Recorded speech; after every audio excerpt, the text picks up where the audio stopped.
Ladies and gentlemen, welcome back.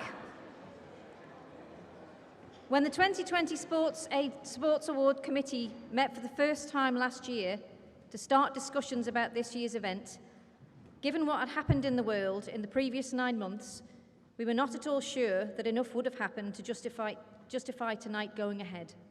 However, we were amazed and delighted to discover how much our athletes, officials and their supporters had achieved in what has been possibly our most difficult year, not only for sport, but for most, if not all, aspects of our lives. Sporting achievement this year takes many forms. Some athletes have not been able to continue to compete at the highest levels, and some have. Some have been able to compete virtually, and some have taken part in competitive sport only on the island. For some, it has simply meant taking part or training as best they could and maintaining their enthusiasm and commitment to their sport. For all those involved in sport, these last 12 months have been a test of their resilience, determination, and their passion to carry on, and it is particularly fitting that this year we have a new award which will recognise these qualities. In 2018, Island Sport said goodbye to Lainey Cool, one of its stalwarts, and her family asked Isle of Man Sport whether an award could be created in her memory. We have together introduced a new award, the Lainey Cool Award, for an individual or individuals who have demonstrated resilience and courage and who have been an inspiration to others within Manx sport. These last 12 months have seen outstanding achievements by not only our sportsmen and women, but also those who work to support our athletes and without whom we would not have any sporting successes. More than ever, those who coach, organise, officiate, motivate, mentor and oversee our sports are owed our gratitude, as many have gone above and beyond to ensure that sport on the island continued throughout this really difficult period.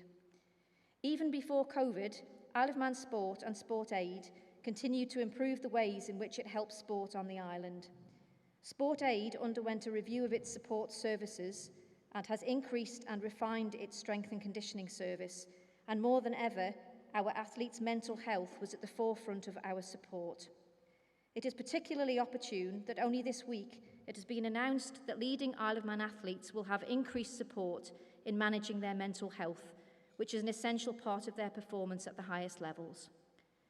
In the last 12 months, Isle of Man Sport Aid has developed a mental health strategy which will expand the services presently available to our athletes in the area of mental health, and this will also be available to athletes who may have left Sport Aid at any point in the last 3 years, as we know that exiting a sport can be particularly challenging, especially if that sport has been integral to their way of life. During the pandemic, we tried to create new ways to help our finest athletes.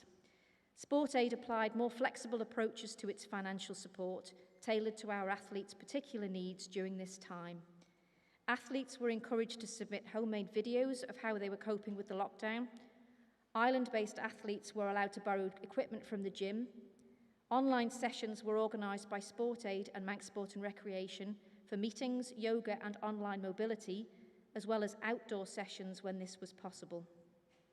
Sports Liaison, which deals with the sporting organisations rather than the athletes, has also adapted its support packages and now has funding for sports to recover from the effects of the pandemic and to recover lost ground and increase participation across all levels. My many thanks go to all those who have helped sport on the Isle of Man continue over the past 12 months, including those who provide financial support through sponsorship and without whom many of our athletes could not achieve what they do. Our sponsors and Sport Aid not only provide financial support, but also create a sense of pride in our athletes and the knowledge that they are worth investing in. As always, our little island has achieved remarkable sporting achievements, which tonight we will recognise and celebrate. But first, let us remember those in our sporting family whom we have lost, and I ask John Watterson to present this year's Roll of Honour.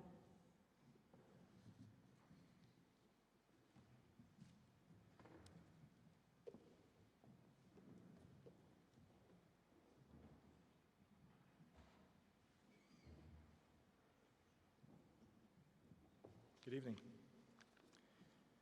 We begin the annual Roll of Honour at the end of what has been the most difficult period in day-to-day life, let alone global sport, for almost 75 years, with the names of 2 sportsmen who were amongst the first 3 victims of COVID in the Isle of Man. Although they appeared in last year's online ceremony, we felt it important to remember them again this evening in front of you all.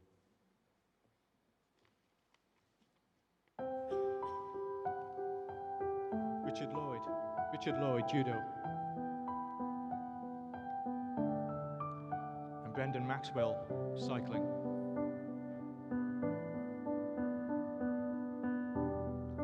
Peter Christian, motorcycling. Stanley Cleater, the first winner of the Parish Walk in 1960. Dougie Christian, sidecar trials driver and Grand Prix rider. James Clark, Vagabonds Rugby Club.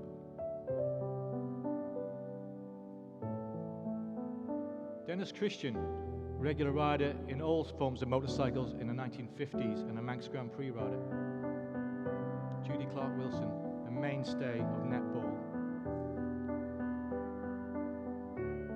Ray Corkle, Vagabonds Rugby. And Union Mills. Fred Corty, a very prolific badminton player in the 1960s and 70s. Kevin Cubbin, the passenger, sidecar trials champion 3 times. Graham Davis, who passed away only recently, an athlete and a coach. Ben Doyle, of football and water polo.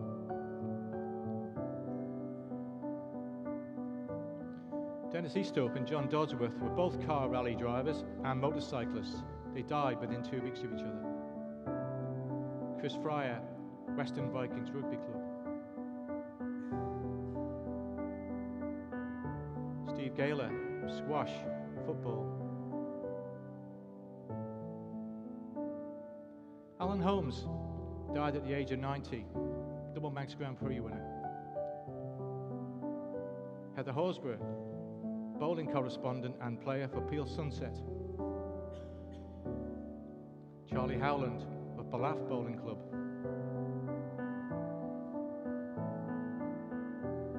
Lou Kelly, chairman of the Isle Badminton Association for many years. Neil Kelly, production TT winner in 1967, the second man Manxman to win a TT. Charles Buster Lewin, car rally. Neil Lunt, who sadly lost his life in a plane accident. Footballer. Lee Maddox, Douglas Rugby Club.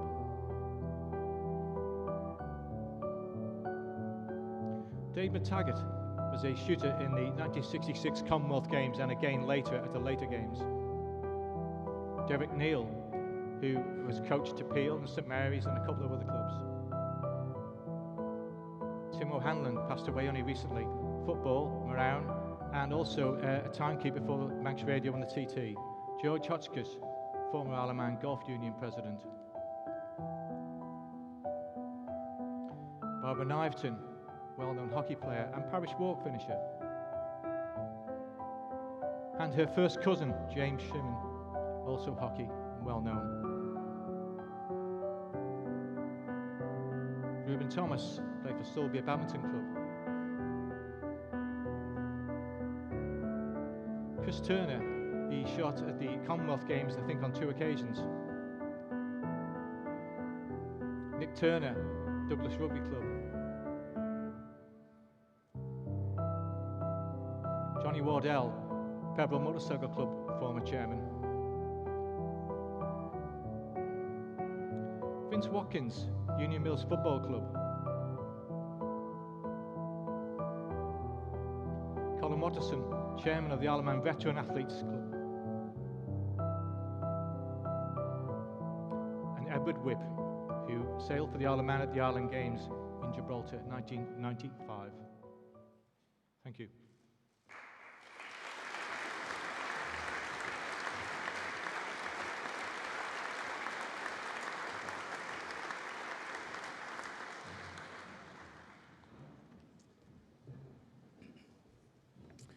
Honoured guests, ladies and gentlemen, good evening. It really is, just to allude to what has already been said, wonderful to be in a position where we can actually be all together tonight and celebrate the achievements of the Isle of Man's sporting, the leading athletes, coaches and teams after what has been, without doubt, the most difficult year in recent history, one filled with unprecedented challenges which have made it extremely tough for those who compete in the UK, let alone further afield. And as we honour tonight our leading sportsmen and women, and indeed our unsung heroes, can I also say how wonderful it is for us all to be joined forces together again, to have an audience. We have some very well-known people involved with sport tonight, and also some key supporters in local grassroots sport, and your support is appreciated, as we'll be hearing later on. I just had a quick look around the room. Actually, we have someone who presides over the running of our proud island nation, our country, with the Lieutenant Governor. We've got someone who manages the daily running, effectively, of our country, and the Chief Minister. And I saw just before we have someone who thinks he runs the country, in Paul Moulton. So welcome.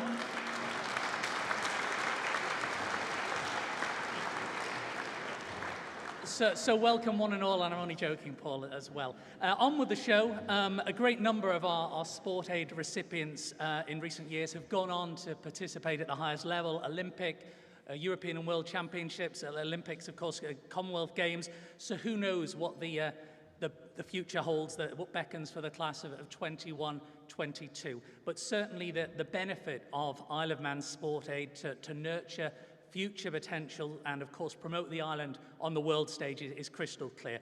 We will meet some of them in a moment, but before that, I would like to introduce our first award of the evening. Now, it was a little while ago now, probably getting on for 2 years, that 23 Year 11 students enrolled in the 2019-2020 Shore Sports Leader Programme, which focused on developing their coaching skills, attaining recognised qualifications, emergency first aid, disability inclusion, safeguarding, protecting children. The list goes on. A summer of mentoring followed as well by experienced Manx sport and recreation coaches. All leaders had a chance to develop their skills with clubs, activities, schools, but Shore always highlights that young leader who goes that extra mile. Unsurprisingly, the programme was severely disrupted due to the pandemic, but it's only recently now that the winner's been able to be confirmed. So may I welcome to the stage to present the Shore Sports Leader of the Year Award, Account Director Gary Schilling.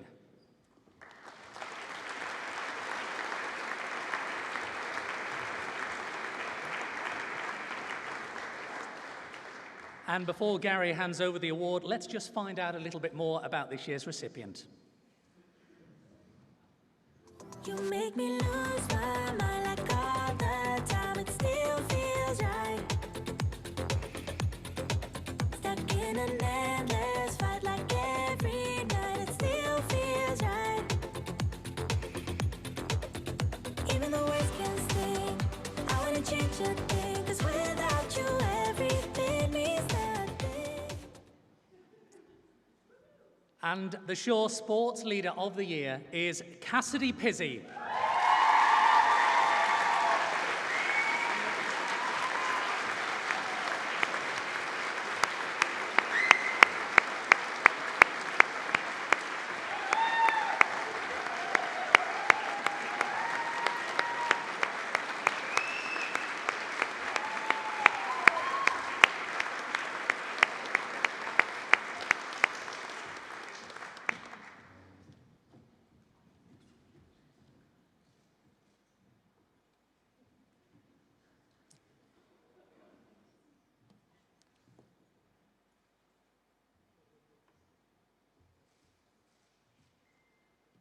Our first award of the night, the Shore Sports Leader of the Year, Cassidy Pizzy.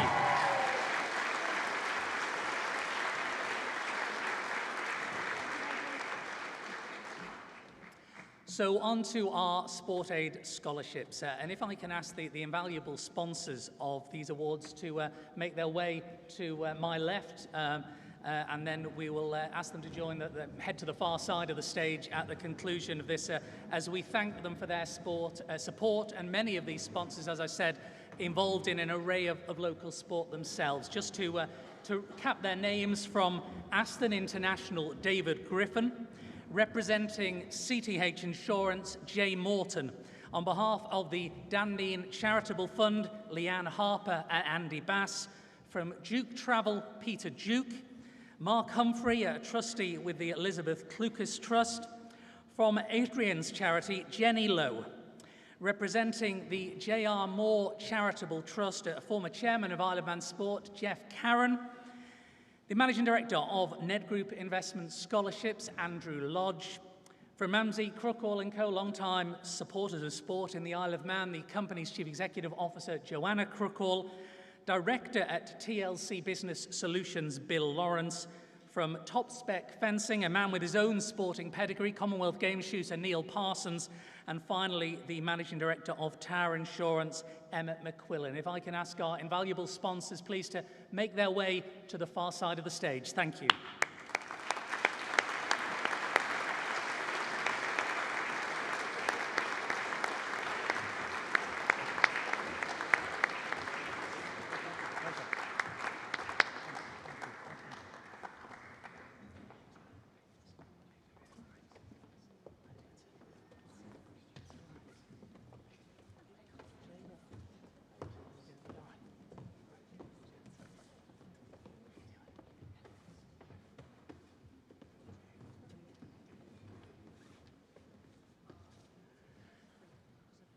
May I just say, on behalf of Isle of Man Sport, for your sponsorship of these scholarships and your individual companies as well, which continue to support a number of local initiatives and contribute to local sport, thank you. The investment, as Sarah said earlier, from your organisations and charities and trusts really demonstrates a genuine commitment to helping Isle of Man athletes fulfil their potential. So without further ado, let us meet this year's recipients. And we will begin with the Aston International Scholarships. And this year they go to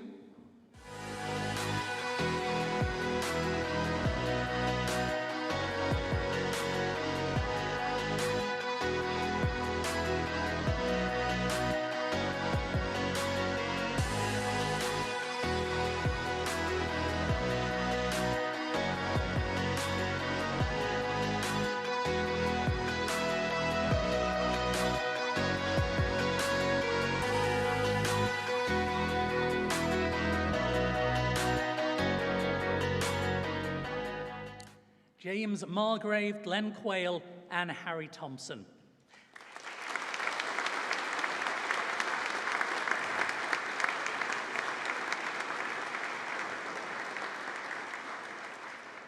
The beneficiary of the CTH Insurance Scholarship is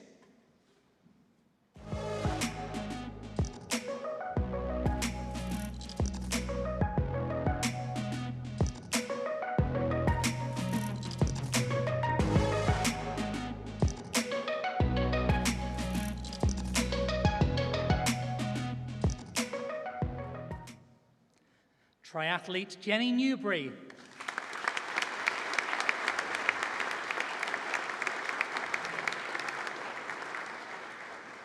The Dandine Charitable Fund Scholarship is awarded to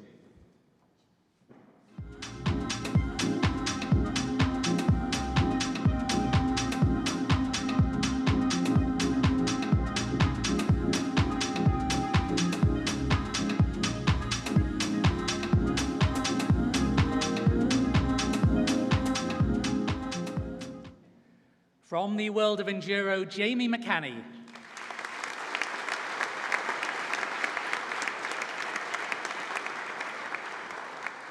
More enduro talents are also recognised with the Duke Travel Scholarships for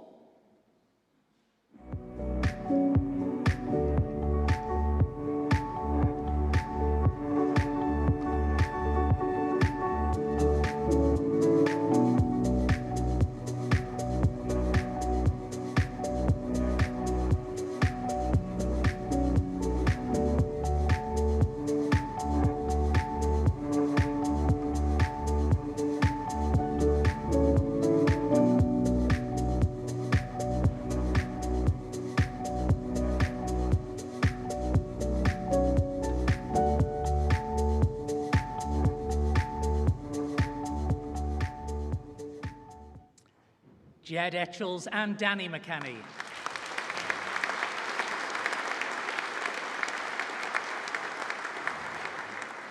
The recipients of the Elizabeth Clucas Trust Scholarships for this year are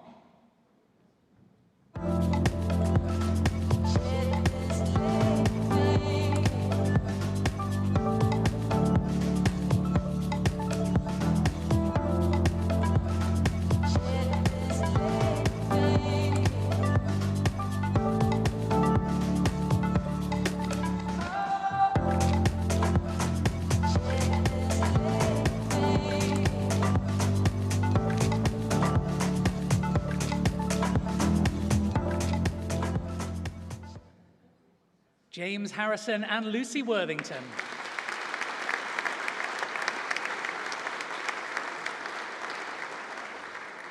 A young man making his mark in the world of judo and a swimmer received this year's Hadrian Charity Scholarships.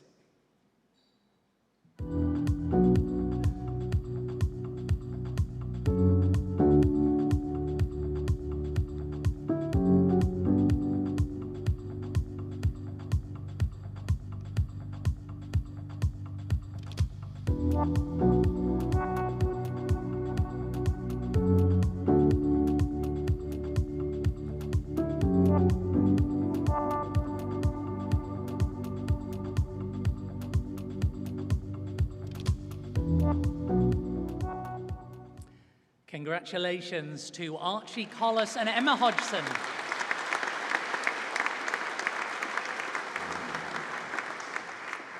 The J.R. Moore Trust Scholarship also goes to a swimmer this year.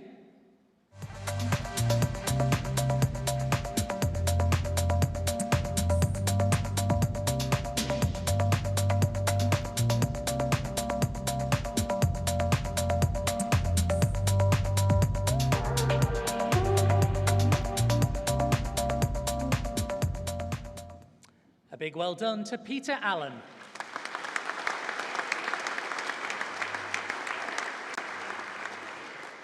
Next up is the Ned Group Investment Scholarship. That's been awarded to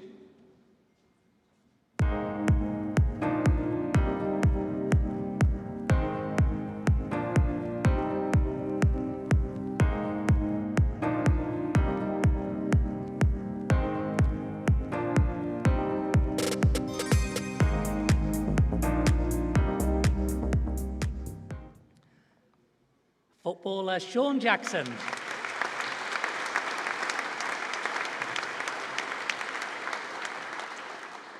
Ramsey Crookall is a big supporter of equestrian in the Isle of Man, and this year is supporting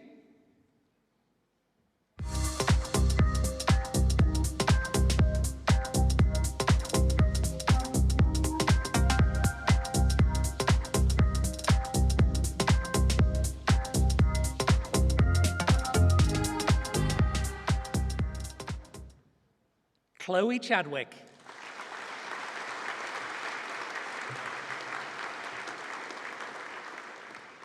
The backing of TLC Business Solutions is for a triathlete this year.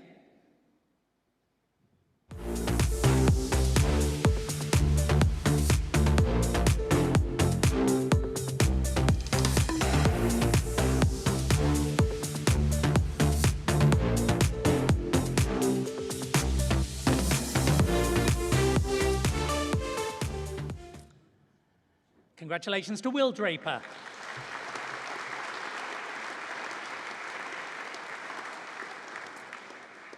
A cyclist who's been capturing a lot of attention recently receives the Top Spec Fencing Scholarship.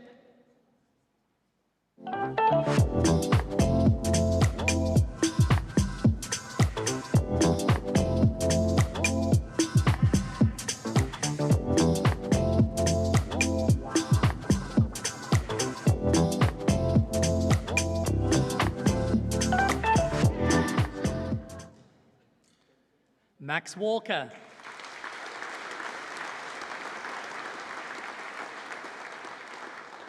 And last but certainly not least, the Tower Insurance Scholarships for 2021 are awarded to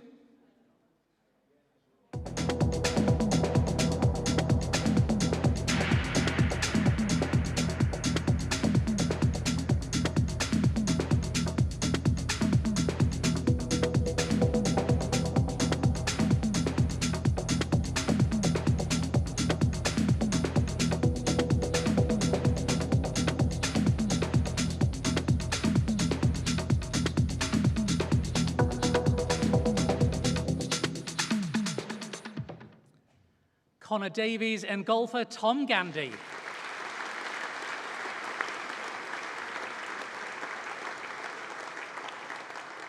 And can I now ask you to show your appreciation for those scholarship recipients who are here this evening to make their way up to the stage.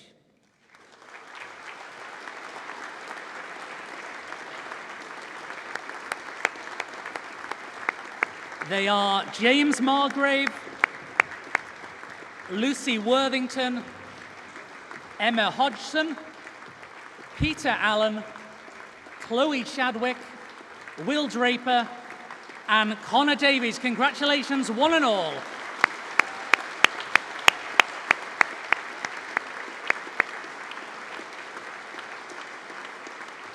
And if I can ask our sponsors to form a semicircle round our recipients this year, and we're just going to have a quick photograph with everybody, please.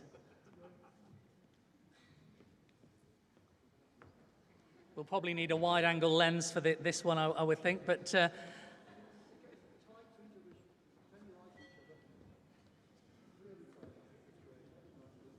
pretend you like each other is the photographer's instruction.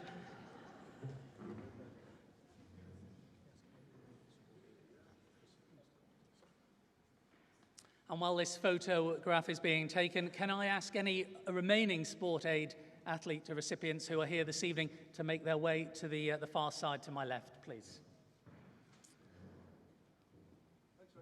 To the sponsors, thank you, and congratulations to our recipients.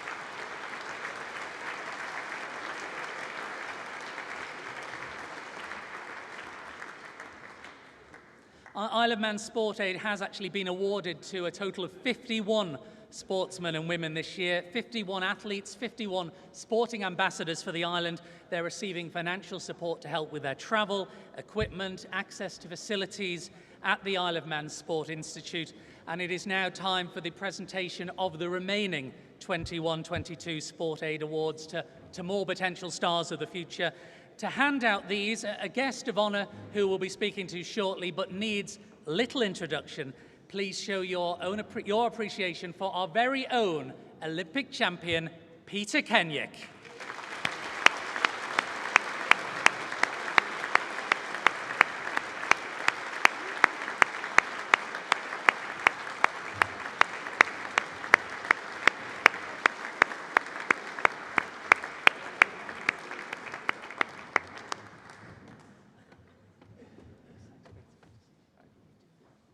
Yes, please, thanks. As I say, 51 athletes in total this year, and this year's scholars, all talented performers, and I'm delighted to say many of them can be here tonight. Let's meet them. From cycling, Matthew Bostock.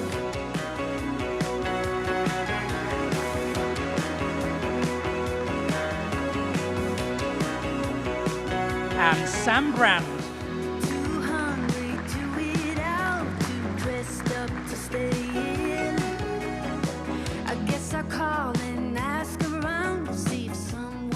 Swimmer Alex Bragazzi. And we all got different highs, and no one likes to wait. No patience. Snowboarder Brandon Kane.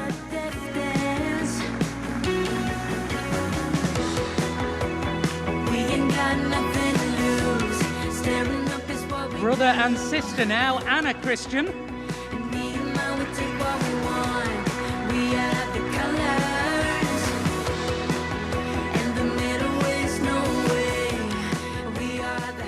And Mark Christian. We are the highway, and we ain't got nothing to lose. We have two brothers who like their rugby, Jonty Cope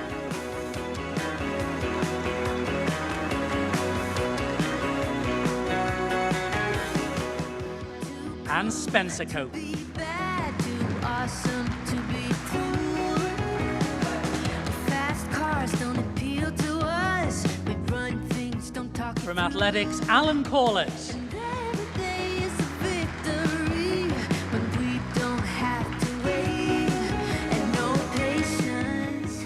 And once again, Sinead Cox, equestrian. We Two more golfers now with family links. Anna Dawson, first of all.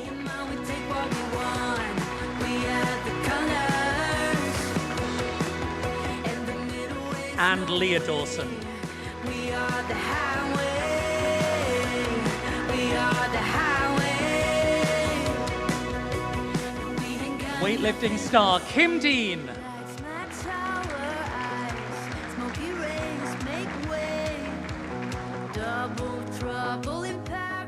And an athletics ace in Rachel Franklin.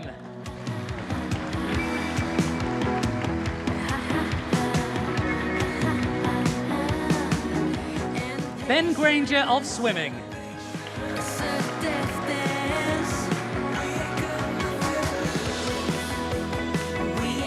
And a young man really catching the eye of late, cyclist Tyler Hannay.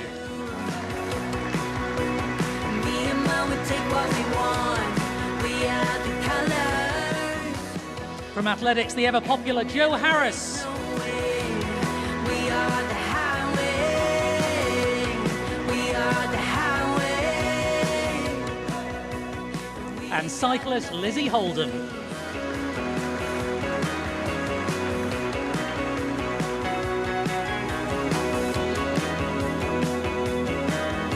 A lady who continues to impress, Yasmin Ingham.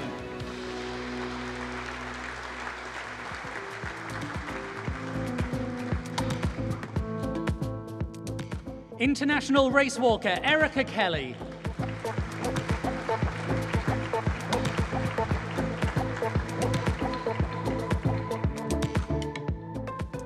Talented swimmer Laura Kinley.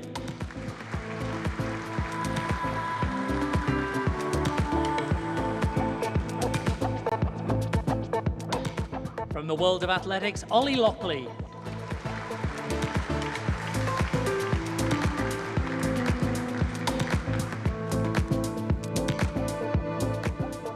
Another family duo in Leon Mazzoni.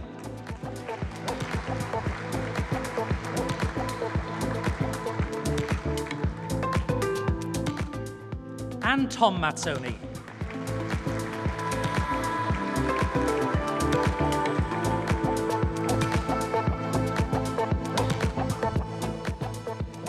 David Malarkey from athletics.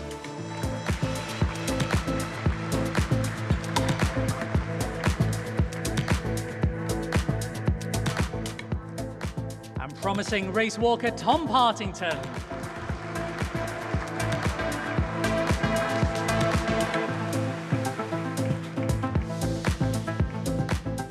Making his name in pro rugby, Bevan Rodd.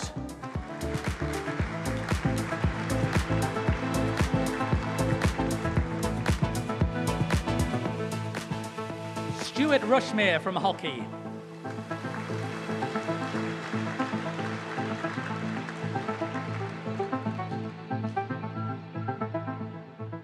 Cyclist Amelia Sharp.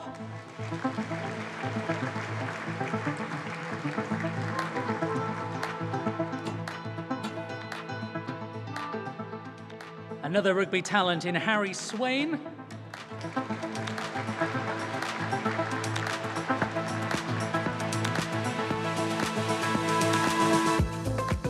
Sophie Taylor from the world of equestrian.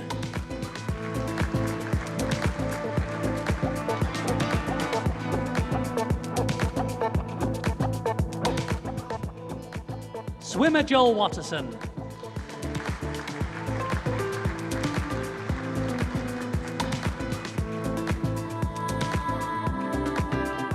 And finally, rower Cameron Wheeler.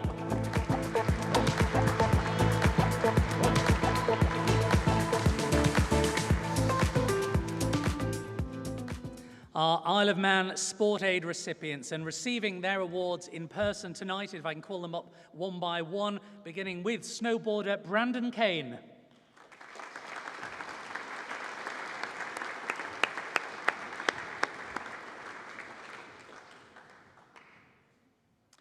Alan Corlett.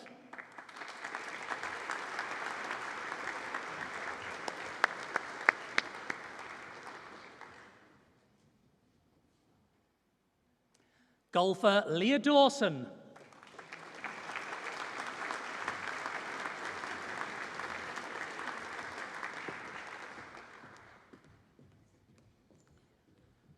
Para-Olympian Kim Dean.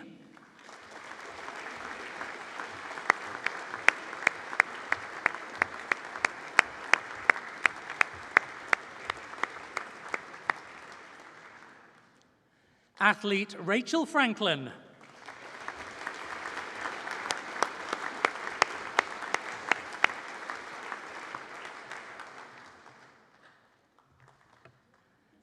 Ben Granger.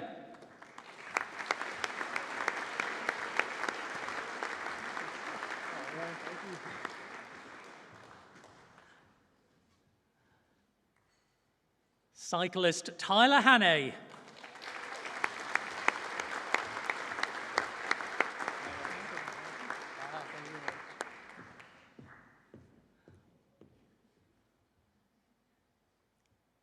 Race walker Erica Kelly.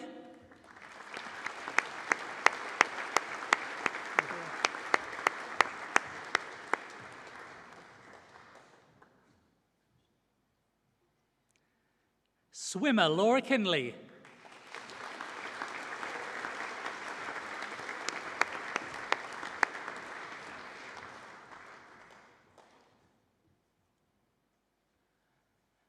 Athlete Ollie Lockley.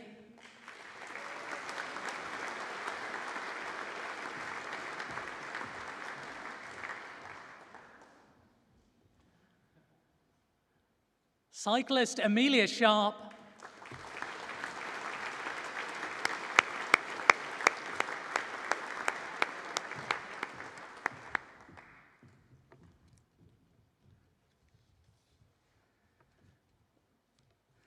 And swimmer Joel Watterson.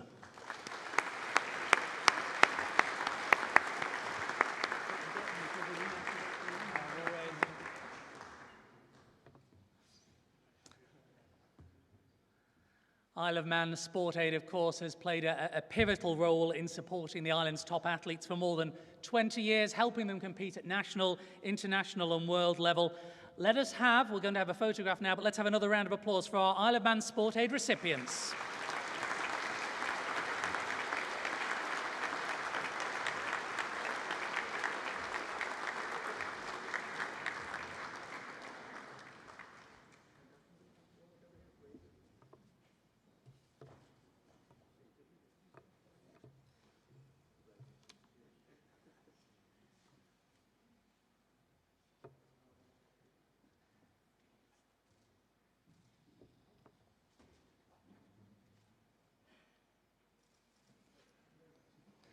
Our Isle of Man Sport Aid recipients, the class of 2021.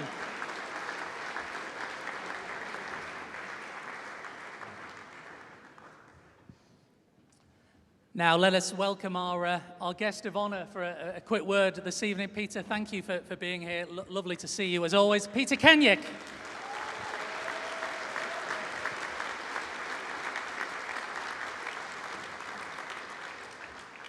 Let me begin by asking you, Peter, let's cast our mind back, what, nine years now? Hard to believe that it's almost 9 years since London 2012.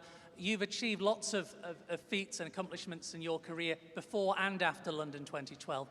But is it still becoming the first Manxman in a century to win Olympic gold that when people want to stop and talk to you, it's about that? It's funny because I thought this would be the first question you asked. But it's strange for me because the guy who won the Olympic gold back in 2012 and the guy you see here is a completely different person in terms of how my life's evolved and who I am. Now I have a family, kids and a wife. I was only 23, I think. So when I look back on that, it feels like I'm looking at someone else. It's really strange. But what was the question again? They've still got the postbox gold in Onken in your honour. I mean, when you look back, it seems a long time ago. But when you think about it now, does it seem that you and perhaps a handful of others were the catalyst for a new generation of aspiring young cyclists? They saw what you and a few others could do, and they thought, I could do that too. Yeah, and I guess for me, you've seen what Mark Cavendish was doing, and that was kind of, okay, maybe it's possible, but it was still always a dream. And I think because the kind of trajectory of my career was so progressive, by the time we come to the Olympic Games, and I was in microgaming today talking to some of their staff, and I said the same thing. It feels completely normal. It feels like you're doing a local Sunday race, you know, against Tony Varley and whoever else might be there. But it's strange because, you know, you get asked these questions, and at the time when I was young and excited, I was on the start line of the Olympic Games, which would now frighten the life out of me. The thought of that very moment actually makes me feel nervous right now. But at the time, I never questioned it. It was just kind of, for me, it felt like part of the process. You know, you were under 16, then you were under 23 competing in the European World Championships, then you're a senior, and then all of a sudden you're at the Olympic Games, and it's not like you're a 12-year-old cyclist growing up, and all of a sudden you've been plonked on the start of the Olympic Games. It felt very natural, I guess, is what I'm trying to say, and I was just so excited, ready to go. Not really nervous at all, just couldn't wait for the competition. And now I'm just like, yeah, that blows my mind, but yeah. Do you get nervous as you get older? I think that's what I'm trying to say, yeah. My dad was always a bit safety conscious, and I'm like, what's up with it? You know, like, that's not, but yeah, I guess the older you get, the more wary you get of stuff. But I think it comes down to your passion, and if it's something that you're enjoying doing and you love doing, and you don't question it, you never question it, you feel like that is what you're supposed to do day in, day out, and I think when it's like that, it feels very natural, and it all just kind of happened, and yeah, it's the only way I can explain it. Seems a lifetime ago. You're no stranger to standing on this stage, of course. You've won the Ironman Sportsman of the Year twice before, but let's go back a little bit, if you like, to your fledgling career, because we've just met some of the cohort of 2021. You were one of those receiving sport aid a little while even further back. I mean, how important was it at that stage, in the infancy of your career, to have that backing? It was massively important. It helped so much, especially every parent in this room knows how expensive it is to get off the island, and how much the people in England take it for granted that they can just drive a couple of hours to a race or whatever it may be. And it's very important for these young athletes, and even more so for the parents who are, you know, using their own money and what they earn to provide their kids the best possible opportunity to sort of perform at that level. And what the sports aid is doing just helps, even if it's in a little way for some people. It's still massive for the parents. And I'd just say for the guys who are up and coming, it's, you know, just if you're passionate about it and you believe in what you do, just stick at it. But it's, you know, sport it's not just about succeeding or about performing at the highest level. I think sport in itself provides so much more than that, and it's understanding that. I think growing up, we were really lucky to have like a core group of guys. So for me, you know, training on a Saturday or Sunday never felt like I was missing out on what my mates were doing on a Friday night. You know, just whatever 16-year-old kids do. I always look forward to the club run and going out on my bike. It's all I could wait for. I think for parents, it's really important to support your kids but not be pushy. I think that's probably what I would say as a parent now. If your kids are passionate about it, then they're going to succeed. And if they don't succeed, that's also not a failure, because they'll still love the sport anyway. So, wise words indeed. You've worn the...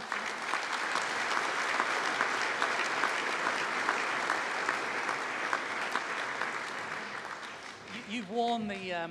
You've flown the GB flag with pride, but you've worn the Manx vest with pride. I just want to take you back to that Sunday in August 2014, the Commonwealth Games in Glasgow, the road race, a sensational ride by you. You led for more than half of the 120 miles. You've played a pivotal part in Tour de France success for Chris Froome. You've had some pretty heroic rides in the mountains as well. When you look back at all of that and reflect, do you ever have, and I'm sure every sportsman and woman does at a certain level, do you have a what-if moment where you think perhaps with a bit more luck, or if it had just gone down a different route, things could have worked out perhaps differently? I think the what-if moment for my career comes from the last kind of 5 years where I was struggling with, like I talked about, passion and questions about why I'm doing it and what are the reasons for doing it. And I think it just comes to, if I could kind of give people growing up advice or young people in sport, it's kind of like be present, you know, like live consciously in the moment. Don't be stuck on your phone. These years are the best years you'll have when you look back. and just don't take them for granted. You know, like when you're 16 and 17, you want to be 18. When you're 18, you want to be 23. And it's just like, you know what, just actually enjoy what you're doing. Like, try to make the most out of every day. One thing you didn't mention there was the silver medal on the track that I won before the road race. And that was a really proud moment for me that everyone forgets because of the Olympic medal. It doesn't really get talked about. And it was the one moment in my career on a world stage where the Manx flag was actually getting raised. So for me, being there and to achieve that, I know it was silver, not gold, but just the fact that the Manx flag was getting raised at the Commonwealth Games against these massive nations was a very proud moment. The road race was kind of a different kettle of fish. It was round Glasgow. It was a hurricane, you know, pouring down with rain. And on the first lap, I was like, oh my God, this is absolutely mental. So what I did was I just attacked. And then I was just on my own. You stayed there for some time. For about 120k. And Cav was in the car and he came up to me and said, what are you doing? You know, you're messing your race up. But he comes from kind of a sprinter's mentality where all they think about is winning. And I was like, yeah, but you know what? I'm actually like enjoying myself. And and kind of like the win was, if I won or not, it was kind of like a byproduct. I just wanted to go out and enjoy myself and just do what I enjoy doing. I get that. Maybe that's my point I'm trying to make. It's, you know, it's not necessarily all about medals or winning. It's about just do what you enjoy. And through doing that, I've managed to achieve results and medals. And I think first and foremost, do that. And then I think the results or the career will come from that. We'll follow. Well, you rode at the highest level for almost a decade. You rode with some of the best in the business. So was it time? Did it take its toll? Was it time for a new chapter, or do you still miss it? Or an element of both? Yeah, I miss it every day. But it's kind of like when you look back, you forget all the dark moments or the hard training sessions or the stuff you didn't miss. When you look back, it's very easy to just remember the happy memories. And I think part of stopping and the process of moving on with your life is understanding why you did it. And, you know, when I'm watching races on TV and I think, oh, I could have been there, or I could be doing this. Like the Dauphiné that's on at the minute. I wore the leader's jersey in 2000 and I don't even know, that's 18 something. But anyway, what I'm trying to say is I watch that now and I'm like, oh my God, that could be me. But you need to, it's a massive process. It's not something that you're going to just let go of overnight. This is a career that I've done in my eyes, from when I was 8 years old. You know, like me racing as a 29-year-old felt like I was racing as an 8-year-old. No different, completely the same. And I think that's what you've got to understand. For some reason, I struggled. The passion was maybe lost. I don't know if I got a bit bored of the lifestyle, but it wasn't right for me. And now I'm happier with who I am and who I am as a person through retiring. And I think the process is just understanding why you did that and, you know, come to terms with that. So I was just going to ask, so Peter Kenyon, you have moved on and you're happy with the next part of your life, if you like? Yeah, definitely. It does feel like the next part of my life. I feel like that was one life, and this life is the next life. It's getting pretty deep here, but... Well, do you know what? Thank you very much for your time. He's one of us. He's one of our own. Olympic champion, multiple medalist on the track, Manx cycling star. Thank you for your time. Our very own cycling star, Peter Kenyon, MBE.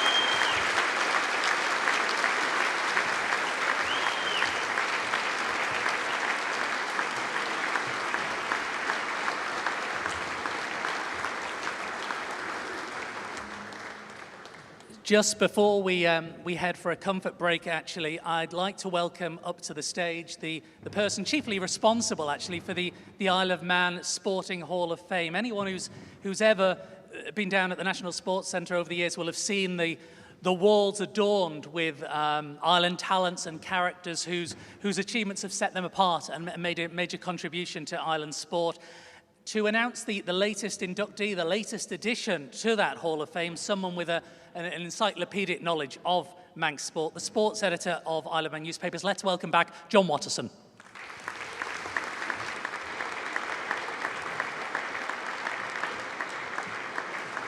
Thank you, James.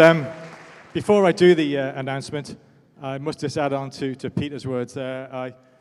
I've been to many, many events over the last 30 years in sport all over the world, and I've been privilege to go to those events and cover our Manx sportsmen and women at all sorts of levels.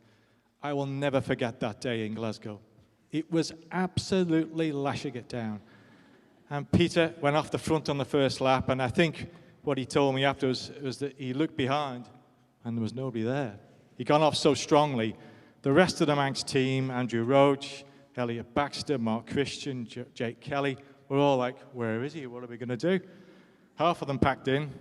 Jake Kelly cracked on to the Mark Christian, but you know what? It was a heck of a race. And it was like, was very polite, Peter, with the words he said about what Cav said to him through the car window. It was a lot more choice than that. But it was something on the lines of, you're making me look a fool. But Peter made everyone else look a fool in that race, and he led for, as he said, 120k or 70 miles or whatever it was, in horrendous conditions. It really was. He didn't see the pictures that were on the screen behind before that I took on the street in Glasgow, where he was coming down at probably somewhere near, or certainly over 50k miles an hour, sitting on the crossbar with, virtually absolutely flooded roads. Peter showed real guts and determination there. And for the Isle of Man to lead the Commonwealth on that day for 3/4 or 2/3 of the race, I was writing the story in my head at the time, and it never came right, Peter. You let me down. But what I was writing in my head was that it was repeating what another Peter Buckley, did in 1966 in Jamaica. And Peter went off the front in a Caribbean rainstorm, and he led just the same as Peter did. It was 120 miles again in Jamaica, and he led. He got a puncher. He fixed the puncher. He carried on, and he still won by 2 minutes. So he is the only Manxman to have won a Commonwealth Games road race. But Peter has done it at Olympic level. He's done it at European level, and he's a great ambassador for the Isle of Man. Thank you, Peter.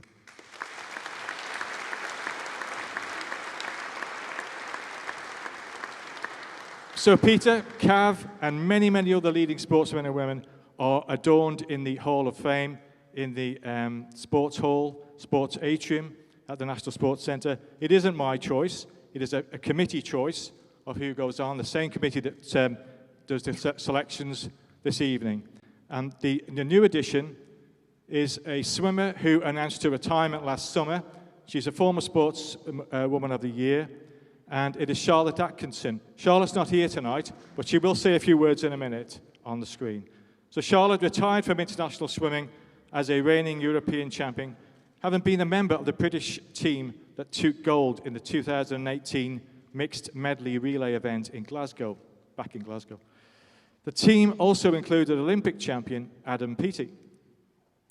4 months earlier, she became the first Isle of Man swimmer to contest an individual final at Commonwealth Games level for half a century, since Alex Jackson, in fact. Charlotte finished 5th in the women's 100-meter butterfly in a Manx record of 57.88 seconds, narrowly missing out on a medal in the 200-meter event when finishing 4th. The 3-time Isle of Man Sportswoman of the Year received her World Championship call-up after claiming 50-meter and 200-meter gold in women's butterfly at the 2017 British Championships. Charlotte was a member of the Great Britain women's 4x100 medley relay team to reach the final in Budapest.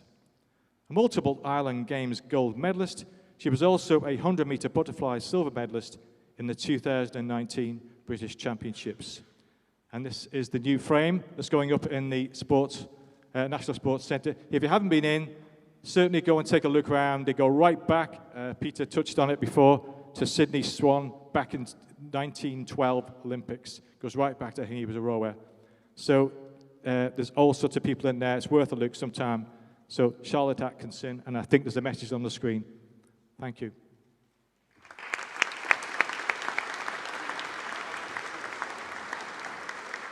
Hi everyone, it's Charlotte here. I'm really sorry I can't be there tonight, but I'm currently studying in London and I've almost finished my first year of training to be a physician associate at St George's.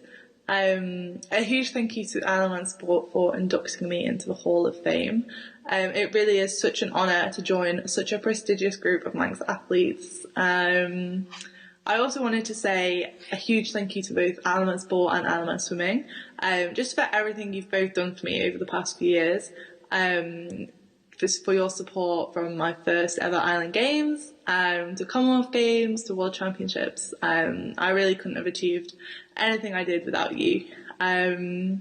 So I hope everyone has a good rest of the evening, and hopefully I'll be home soon and see you all soon. Bye.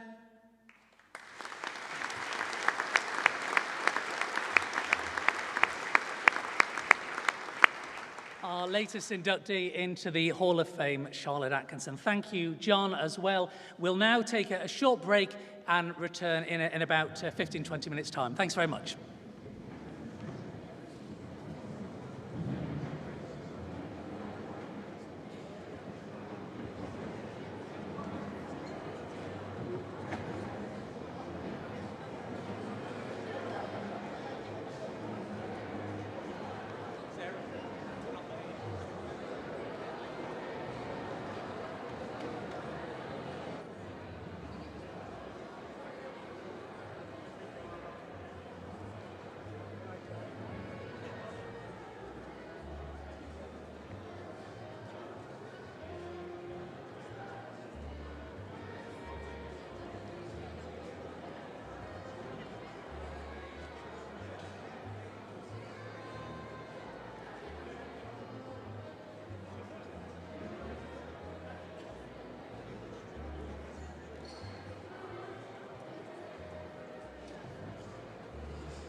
Ladies and gentlemen, could I please ask you to take your seats? Thank you.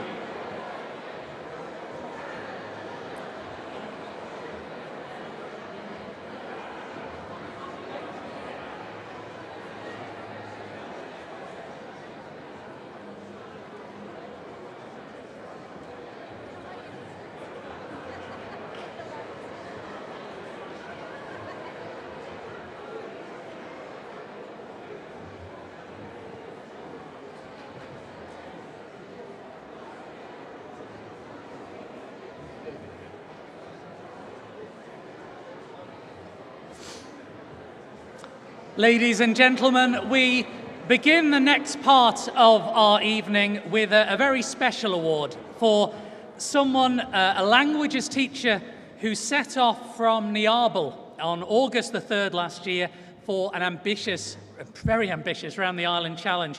2.5 weeks later, after swimming for a couple of hours a day, she'd broken the record for swimming around the Isle of Man, and she completed her grueling endeavour just 29 hours, 25 minutes and 50-something seconds, more than 6 hours faster than the previous record. A 122-kilometre loop in 17 days. I'm sure you'll all agree to a man and woman, a truly epic swim.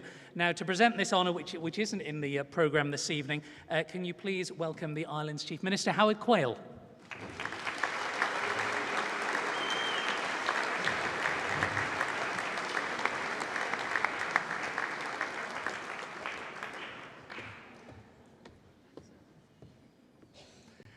And to receive this very special achievement award, ladies and gentlemen, Carol Laporte.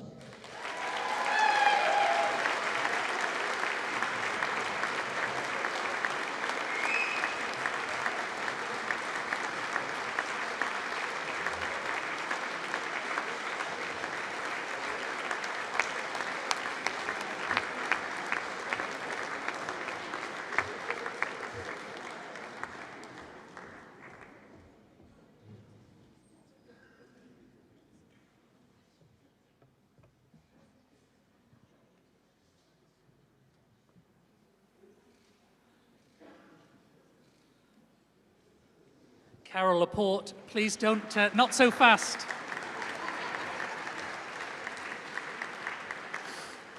Many congratulations, first of all, and I know you weren't expecting this. Where did this, call it a genius, call it an absolute madcap idea come from? Well, I always have some things to do, and I just do loads of long distance swimming. And as I was stuck on the Isle of Man, I thought, what can I do? And I had 6 weeks of work, and I thought, okay, why not? Why not indeed? Now you had a real strong support team of kayakers, etc. How invaluable are they in the scheme of things? Well, my main kayaker was actually Steve Watt, who's been just a chief kayaker, as I was calling him. He's just looked after all the kind of tides and everything. Some days I actually had up to 10 kayakers, friends, colleagues, and they came along and just kind of show support. I had also people on land. I had support as well in my head when some days I just I have to swim from, there to there, and I was like jumping on the sound when it was full tide was a bit of a big one. And I remember talking to my friend Nigel Handy, who's here tonight. Thank you, Nigel. And I just I don't think I can do it. And then he talked to me for half an hour about tides, currents, which I don't understand. And I listened for half an hour. I was like, okay, if Nigel says it's okay, I'm going to do it then. But yeah. The only currents that I'm sure the Chief Minister and I know are the ones in buns. So, I mean, that's very, very impressive. I mean, tell me, how much is it down to fitness and how much is it psychological? I think it's probably 80% psychological because it was a lockdown. I couldn't train in a pool. So I've done a few longish swim in the sea. I used to go every 2 days in the sea. But because the temperature was quite low, I couldn't just do very long distance in the sea, so it was just mainly in the head. I thought, yeah. Now, someone told me that you were thinking of doing it again in Guernsey. Is that right? Maybe. I'm thinking about Aran Island next because I'm from Brittany in France, and so for the moment I haven't been home for 2 years, which is quite tough, and I can't see myself going home yet again. So I'm just thinking about doing a swim in Scotland, which is full of jellyfish again, but here you go. I'm sure you agree, a very special achievement in a very surreal year. Our Special Achievement Award, Carol Laporte.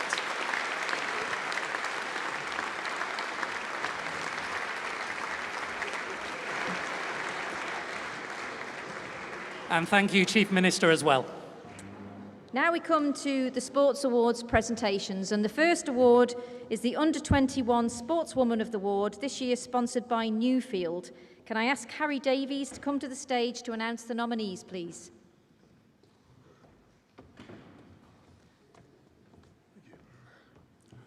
And the nominees are... Sinead Cox, Equestrian.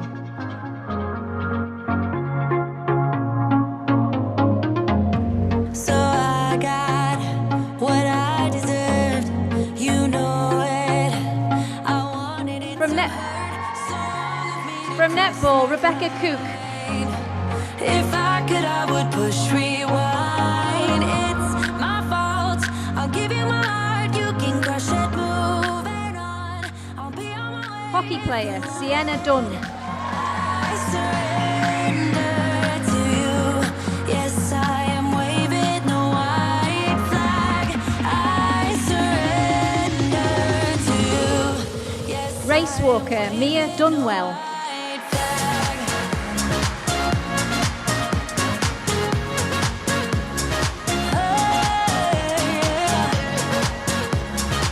Waving the white flag. From swimming, Emma Hodgson.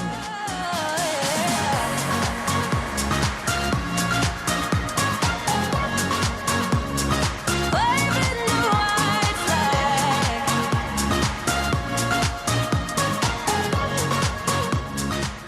And cyclist, Amelia Sharp. You watch me across the room. Your glances tells me that I am doomed. Is there a way to cool you down? Just one mistake and I am out. Harry, can you announce the winner, please? I am going to announce the winner. And the winner is... Sinead Cox!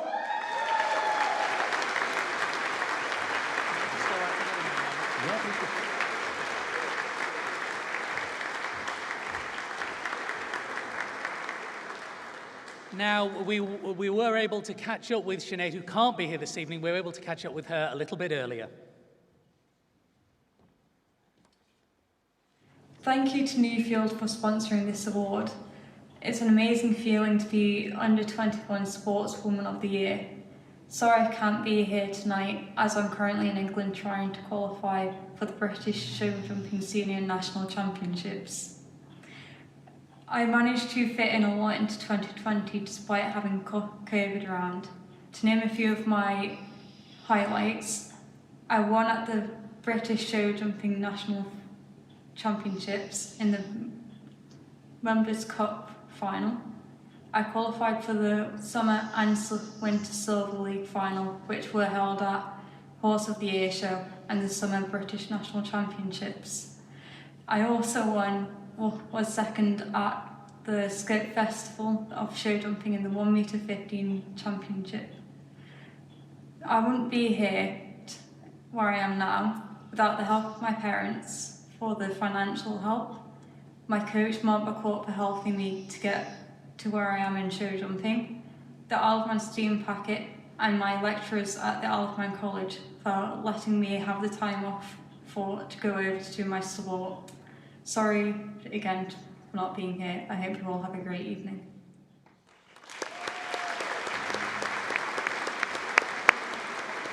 The Newfield Under-21 Sportswoman of the Year, Sinead Cox, and thank you to Newfield.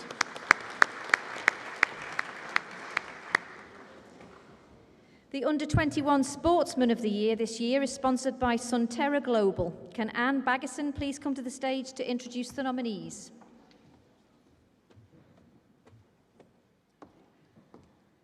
And the nominees are... From triathlon, Will Draper.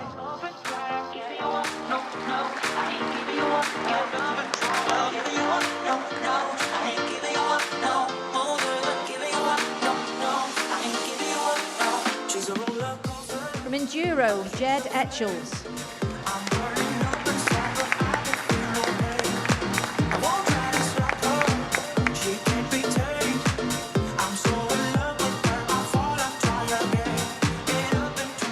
Cyclist, Tyler Hannay.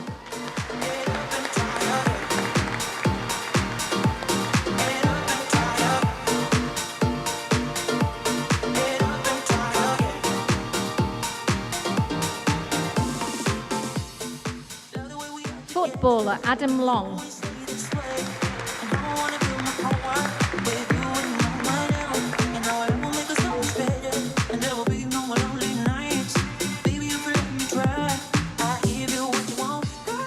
From rugby, Bevan Rod.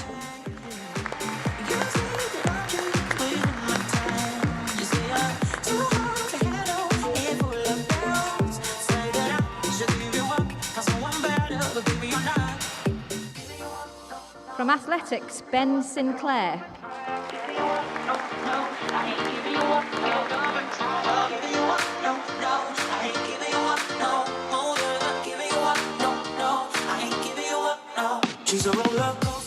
And finally, cyclist Max Walker.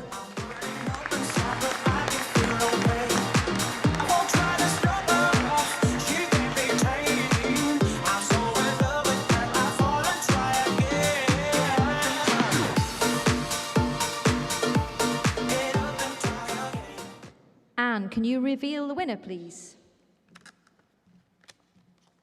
And the winner is Jed Etchells.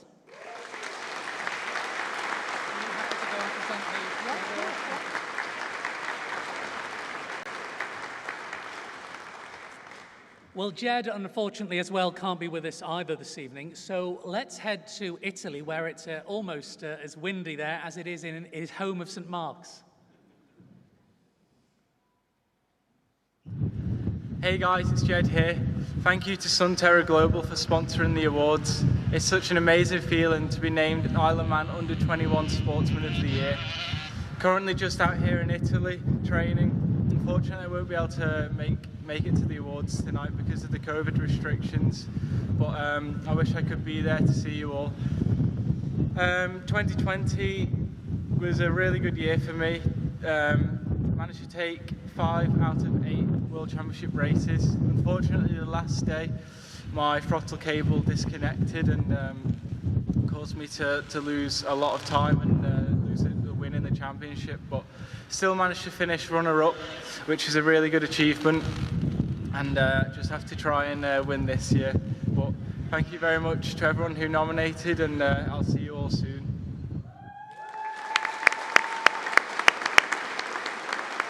The Under 21 Sportsman of the Year, sponsored by Sunterra Global. And Anne, thank you for you and your firm's support. Enduro talent, Jed Etchells.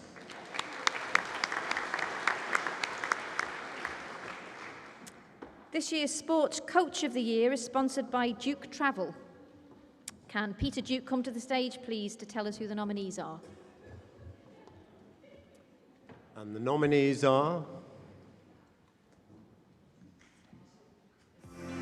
From athletics, Andy Fox.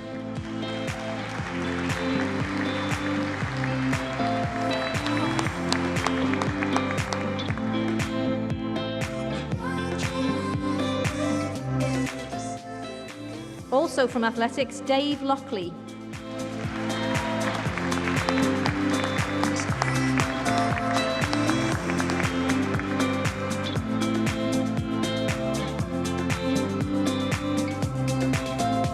Thirdly, from athletics, John Whitlow.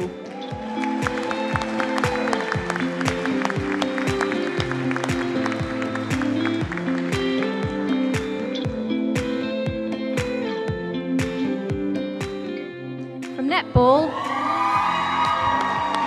Emma Williams.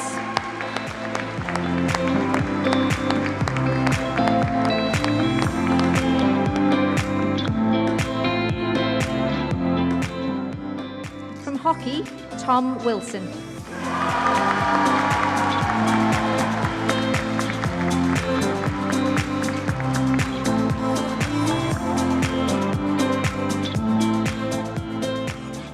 Peter, can you reveal who the winner is, please?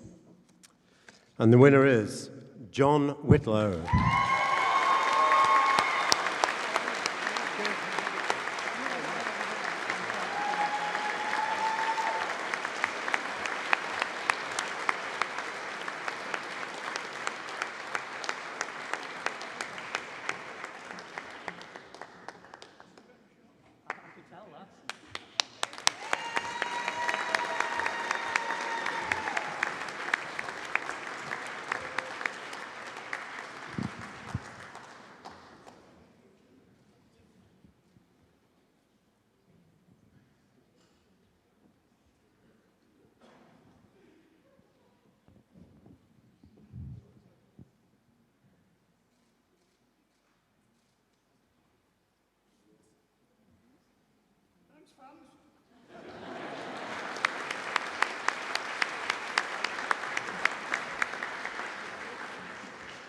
John Whitlow, many congratulations. I don't think you were expecting this, were you? No, it certainly wasn't. I've been trying for 10 years. The best things come to those who wait. Tell me, I mean, I think you began by coaching your son some time ago, and then it carried on, and it carried on. I mean, did you ever envisage that you'd still be supporting a whole new generation now, all this time? Really, no, never. What's your motivation behind it?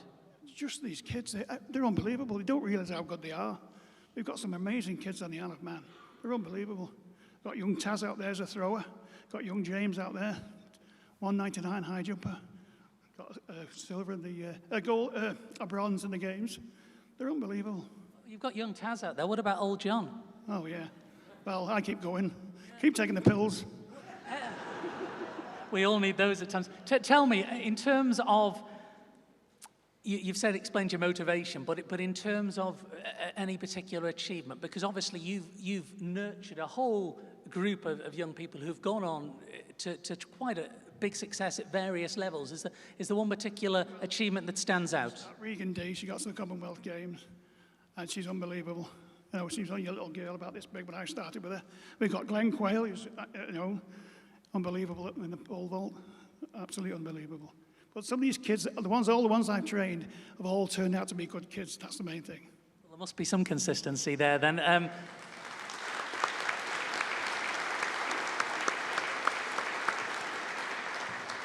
A fine achievement. I read somewhere that no matter what anyone achieves, somebody has to be there to help them. And I think that sums you up. A very well-deserved accolade. The Coach of the Year, sponsored by Duke, John Whitlow.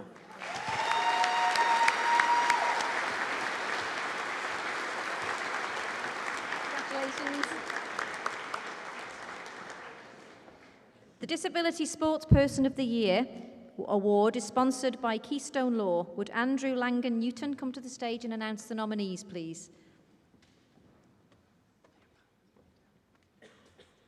The nominations for the 2020 Disability Sportsperson of the Year are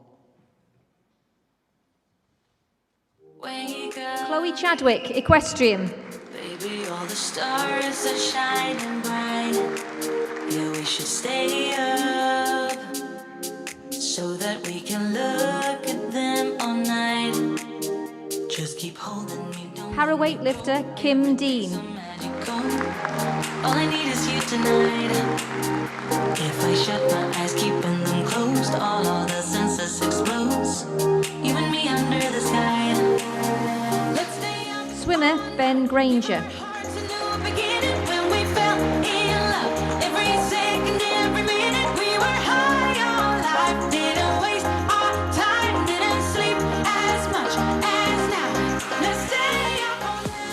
Footballer Sean Jackson.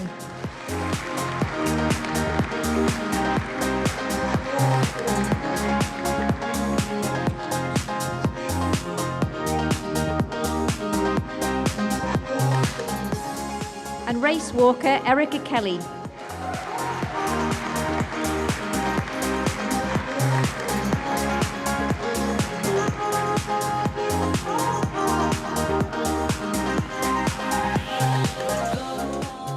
Andrew, can you tell us who the winner is, please?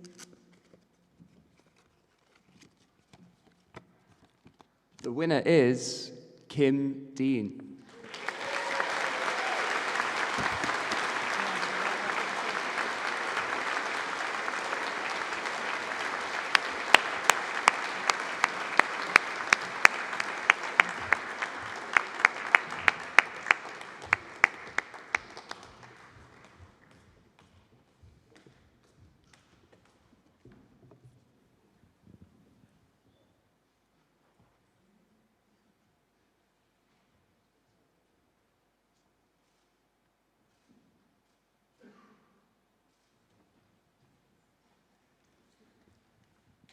Well, Kim Dean.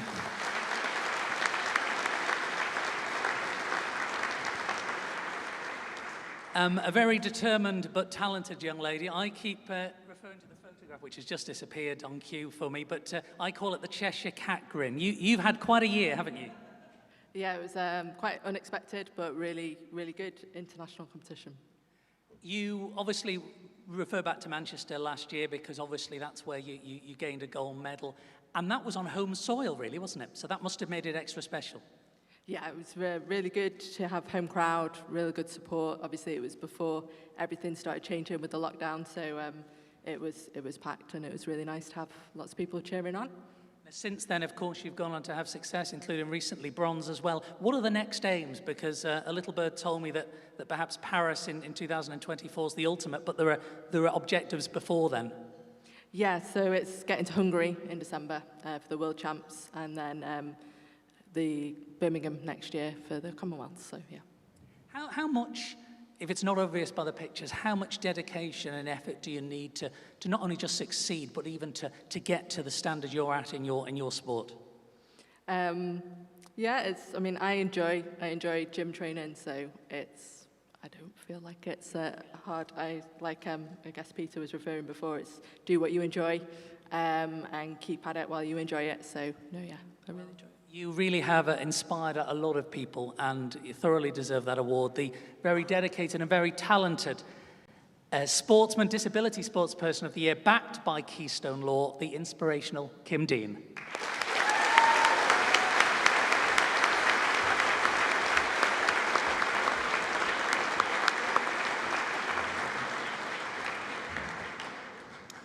The Sports Team of the Year award is sponsored by Conister Bank. Can Andy Bass come to the stage and announce the nominees, please?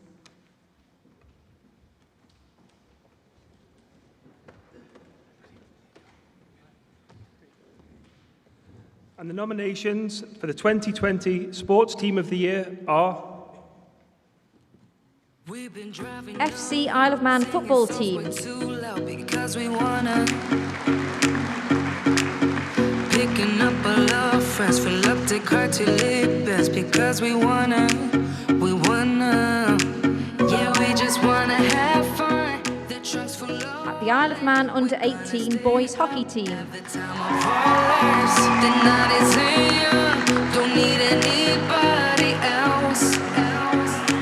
We came to party all night long, and we don't need no chaperone. The Isle of Man under-15 cricket team. Don't need nobody's attention, yeah, we just wanna dance on our own.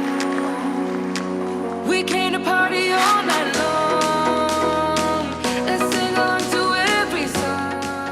The Isle of Man netball under-17s team. Don't need nobody else in our zone.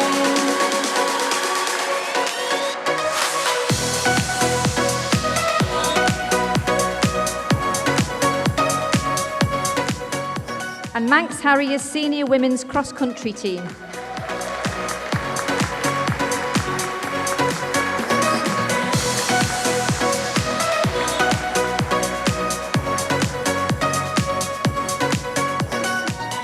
Andy, can you tell us who the winners are, please? And the winner is Manx Harriers Senior Women's Cross Country Team.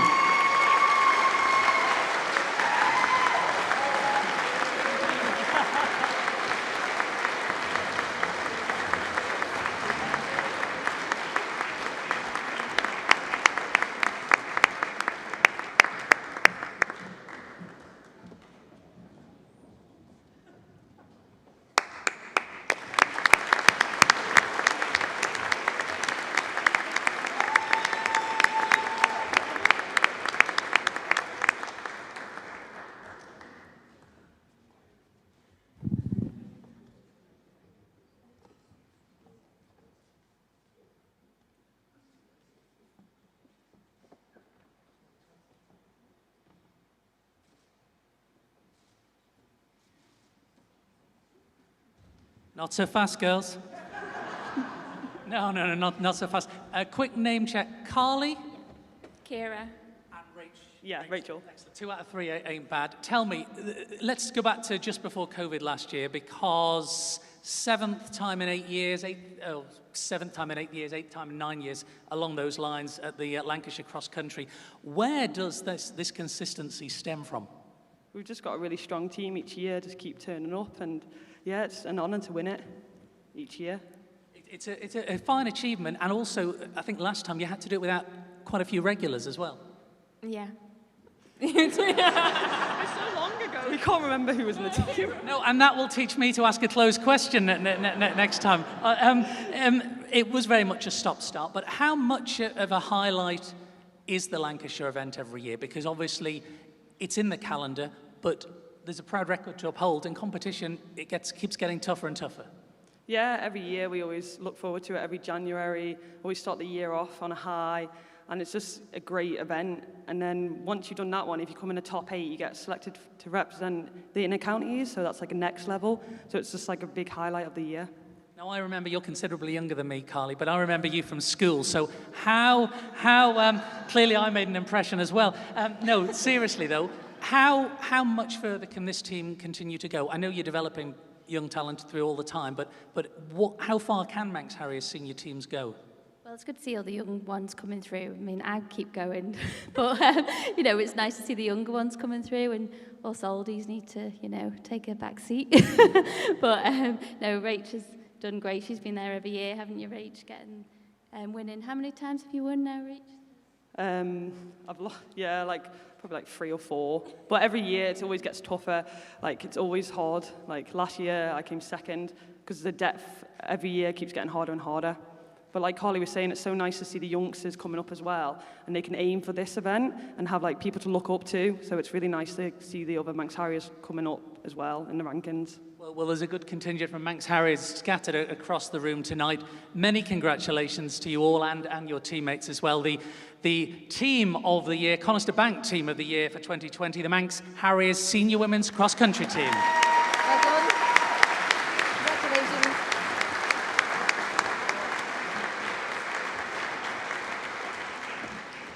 The Sports Administrator of the Year award is sponsored by Isle of Man newspapers.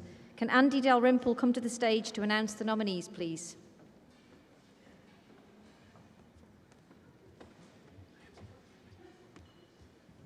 Evening, everyone.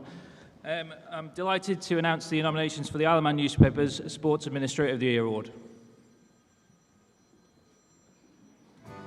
From athletics, Petra Atchison. Lucid dreams of you and me. Sky high, busy life, I wanna live. From cricket, Janelle Clark. So tired, early light, cleanse down jaw. Say my name or say it twice. Shed this layer of everything. From netball, Pip Cross.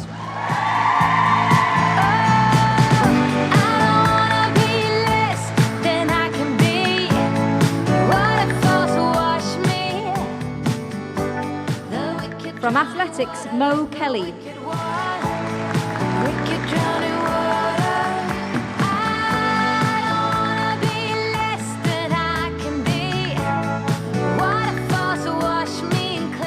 From football, Paul Jones.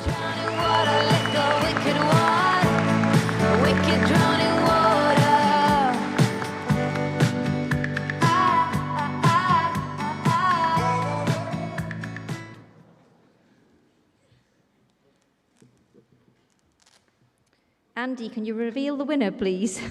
A very worthy list of nominations there. I'm delighted to say the winner is, though, FC Isle of Man's Paul Jones.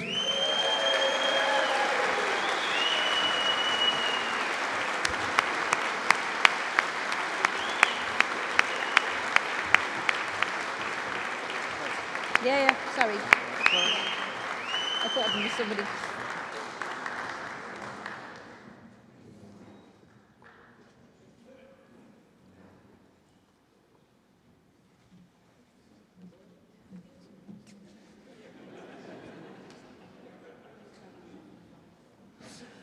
Paul, many congratulations. I can see your wife, I can see mum and dad there in the cheap seats.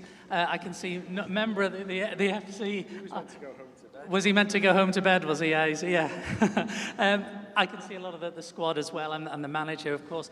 Tell me, I mean, there's light at the end of the tunnel. By now, of course, you'd have hoped to have had some regular competitive action, but there is a glint of hope there, isn't there now? You hope so. I'm going to look down at that table there, and hopefully there is going to be a light at the end of the tunnel in a few months' time.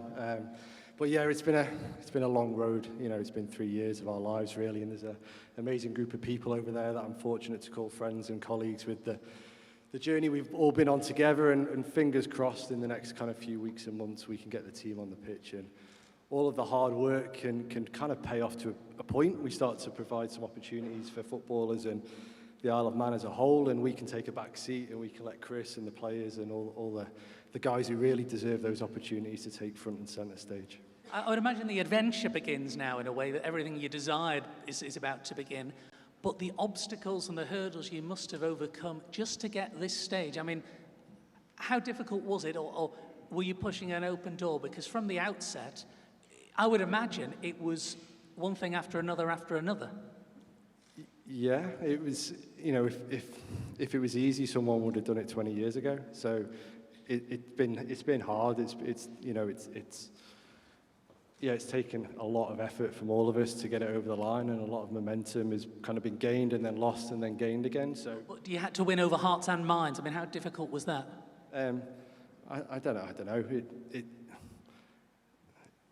You can only talk to the people that are willing to listen ultimately, and then present your case as well as you can, and hopefully you find enough people that want to come with you. And to date, we've got enough people that want to come with us, and I hope as we demonstrate on the pitch, no pressure Chris, and we demonstrate with what we do off the pitch in the profile, we bring our wonderful island, and we showcase the amazing things about being Manx and living on this place, then more and more people will come along with us and buy memberships that are open on the 1st of June.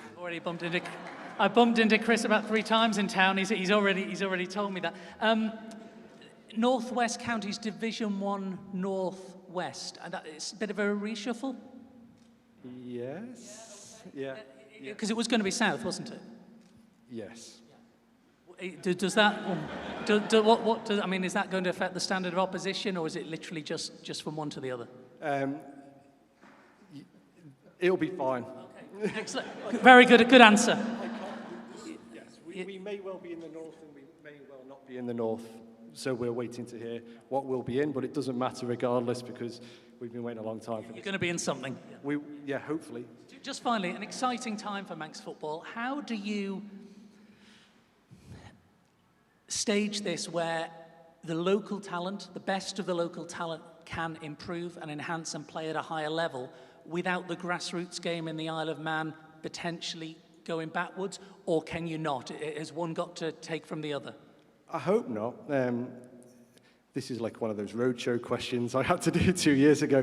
No, it's a really good point, and we've tried our best to make the club so as it's an inspiration for the young people coming through. You know, we had a young lad called Adam Cool that played in the game against Guernsey, and 3-4 weeks later he went to school, says a 17-year-old, and people in year 7, year 8 couldn't believe they were walking in the same corridor as Adam Cool, who played for FC Isle of Man. You know, so Pete spoke about the inspiration trail that cycling have had for years and years and years, and football haven't really had it, or if they've had it, it's out of touch. This hopefully brings it very much in touch to our young people on the Isle of Man. They can see, touch and feel the people out on the pitch that are representing their island, and we hope that it inspires more people to play the game. We hope it inspires more people, certainly teenage boys and girls, to stay in the game for longer. And then when you take the better players out of the local game, hopefully that gives more opportunities to people that wouldn't normally have it, to win trophies on the Isle of Man, to represent the Isle of Man, and to have stuff that they wouldn't normally have. So we think that can all work together. We're part of the system, we're not apart from the system, and we hope to bridge that gap between our little island and the world of professional football, and maybe in time we become a professional team in our own right. Well, the next chapter begins now, and perhaps the islands produce some wonderful footballers, your dad being one of them, and perhaps the opportunities weren't always there for some generations gone by. All the very best of luck. You've got a super team with you. Many congratulations, Paul Jones, the Isle of Man newspaper Sports Administrator of the Year. Well done.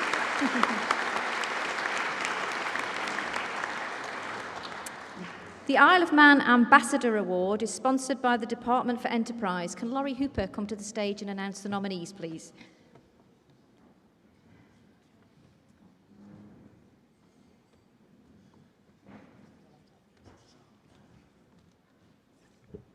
And the nominees are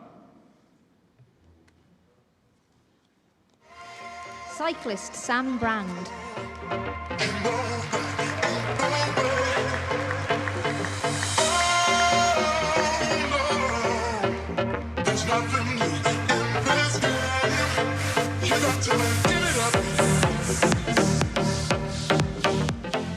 Golfer Tom Gandy.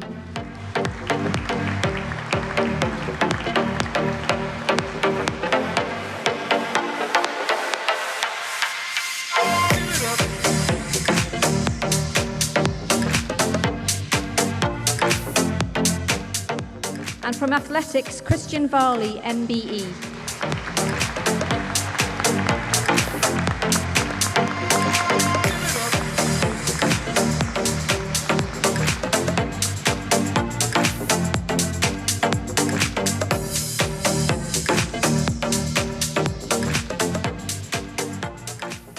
Laurie, can you reveal this year's winner, please? So there are some fantastic nominees there, but the winner of the Isle of Man Sports Ambassador Award is Christian Varley.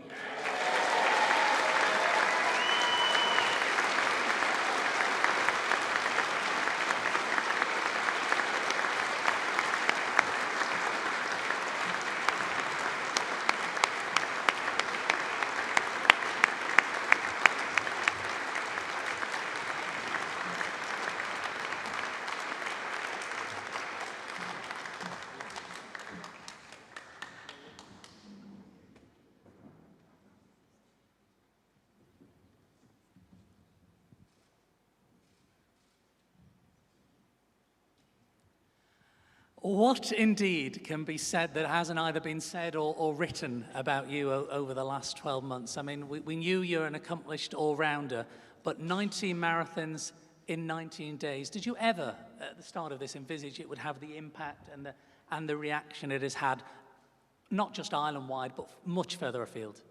Yeah, I only came here tonight to pick up my grant. I've not had one for a few years, so this is a bit of a bonus. No, the last 12 months has had a real impact on my life, and it's a funny one for me because everything that went on in them 19 days, there were so many people involved, and yeah, it's just amazing the outcomes of it. But for me, I said from the start, it's a complete team effort. Who thought just jogging a few hours a day would lead to what it has done? So I'm very grateful for the people that have had a kind of massive influence to have helped along the way. You raised a fabulous amount for the Bank's Solidarity Fund, but you also said, I remember at the get-go, you said if one person, just one person, ends up benefiting from this in a better place through your efforts, it's being considered a success. Now, the funds raised were incredible, but it was far more than that. On reflection, did you have to do this to potentially prove anything to yourself or banish any demons? Was it deeper than that? How long have we got? No, for me, and this is a true story, we only prepared for it 5 days before. My line manager and my colleagues had me doing fitness videos trying to get the nation active, and we had to record, videos, and the amount of takes I had to do, I thought there's got to be an easier way of getting people, active and out running. So that, I thought to myself, had a chat with someone that was on the fund, and it was all, for me, what I really enjoyed with it was, it wasn't about competition, it wasn't about comparing to others, it was just me on my own. It wasn't about how fast I could run, it was just about trying to put one foot in front of the other for 26 miles each day. And I really enjoyed that. There was pressure with the fundraising, but in terms of myself, it was just trying to keep going. In terms of, you were cycling, you were one of the very first members of the British Cycling Olympic Academy back in 2005. When was it that you decided ultimately you wanted to switch from cycling to running, to athletics, to walking? For me, yeah, I've kind of went full circle with sport, being a bit of a boomerang. For me, it wasn't really a choice as such. I just trained my body all over them years, but didn't really train my mind. Definitely wasn't cut out to be a professional cyclist. Similar to what Pete said before about all the enjoyment has to be there, but also you need to deal with pressure, and I definitely couldn't at a young age. So for me, yeah, had a few years out, and 6 years ago, I couldn't run one marathon. So to do 19, I'm quite happy with that. You fitted all your runs as well around the day job. No, that lasted 2 days. That's Well, just to get more money. We kind of built that up. It was all a bit of role play. Yeah. You started it though, didn't you? Yeah, I started off. I think one day. Yeah, I did a half an hour Zoom, and I thought, no, I think. What a fine ambassador you are, respected by your peers and rivals alike. I think it's fair to say MBE, Isle of Man Ambassador of the Year. How does that sound? Ladies and gentlemen, let's hear it up for Christian Varley.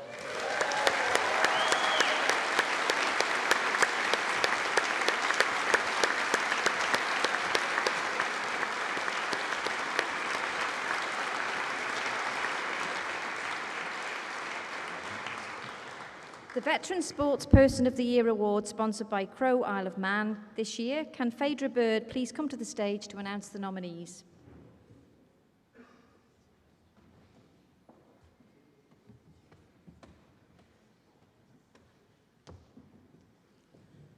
Crow is proud to sponsor the 2020 Veteran Sportsperson of the Year Award, and the nominees are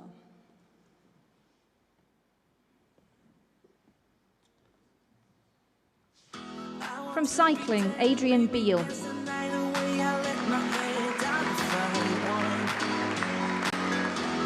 you just get tired chasing fame and being pretty all the time? Doesn't sound like fun. You can do better. Let me show you what a good Cyclist and race walker, Gianni Epifani. You can do better. Let me show you what a good time looks like. You can do better. I dare you to be wilder.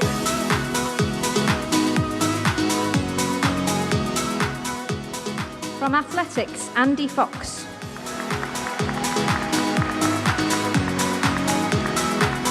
Let me show you what a good time looks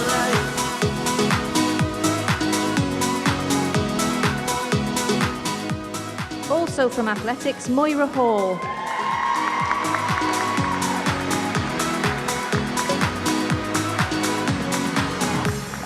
To be silly, baby, dance the night away. I'll kick my shoes off if I want.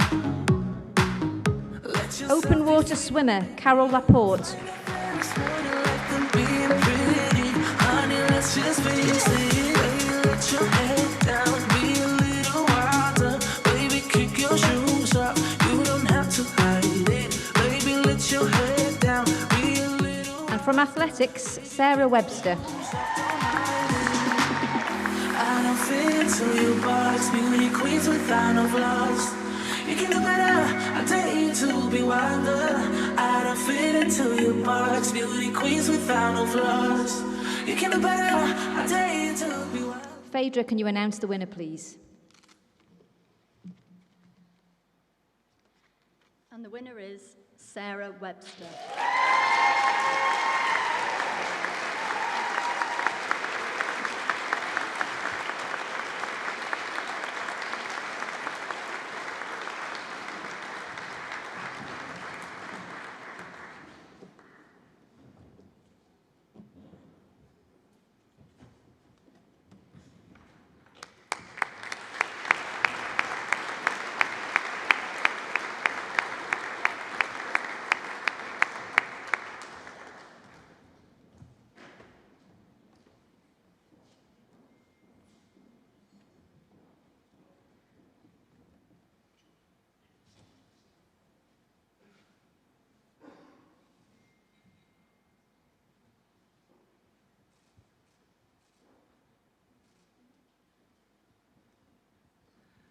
Sarah Webster, many congratulations.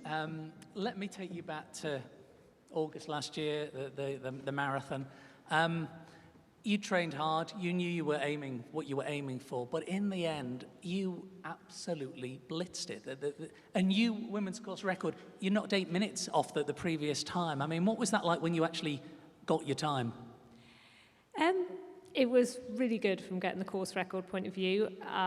It wasn't the time I wanted. I went too fast on the first lap. We went around the first lap in 80 minutes, and yeah, that wasn't quite the plan. But we were really lucky. It was warm, but it wasn't windy. It wasn't torrential rain. We were so lucky on the day with the weather, and I just really enjoyed the course. There must be more than 24 hours in your day, because you do this. You're a mum. You do the park run. You do the Ramsey Fireman's Run organisation. I mean, how do you fit it all in? There's a lot of pre-breakfast training, and then sometimes I train at night, but the family complain about that, so mostly it's pre-breakfast stuff now. And in terms of ultimate aim, I mean, presumably there's a Commonwealth Games qualifying time on your horizon, then you obviously aim high, judging by your comment. 35 seconds off it. So, it's another 35 seconds to find, hopefully in London in October. That's what it's all about, achieving the Commonwealth standard. And then, we'll go on to ultras after that. How do you manage to stay focused and achieve these personal bests? Because, all seriousness, when you're juggling so much, what is the secret? I enjoy it, mostly. It really helps. I get very grumpy if I don't run, so I have to get out and train. And if you put the work in, then the results come. Well, if you get grumpy, I won't keep you here a minute longer, but thank you very much. The Crow Veteran Sportsperson of the Year, Sarah Webster.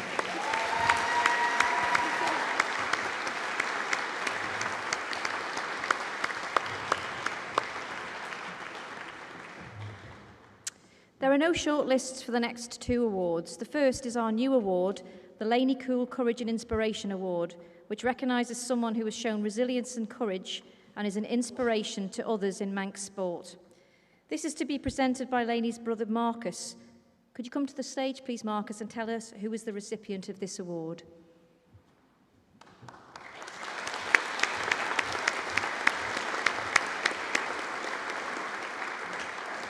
Thank you. The 2020 Laney Cool Courage and Inspiration Award goes to Christian Varley.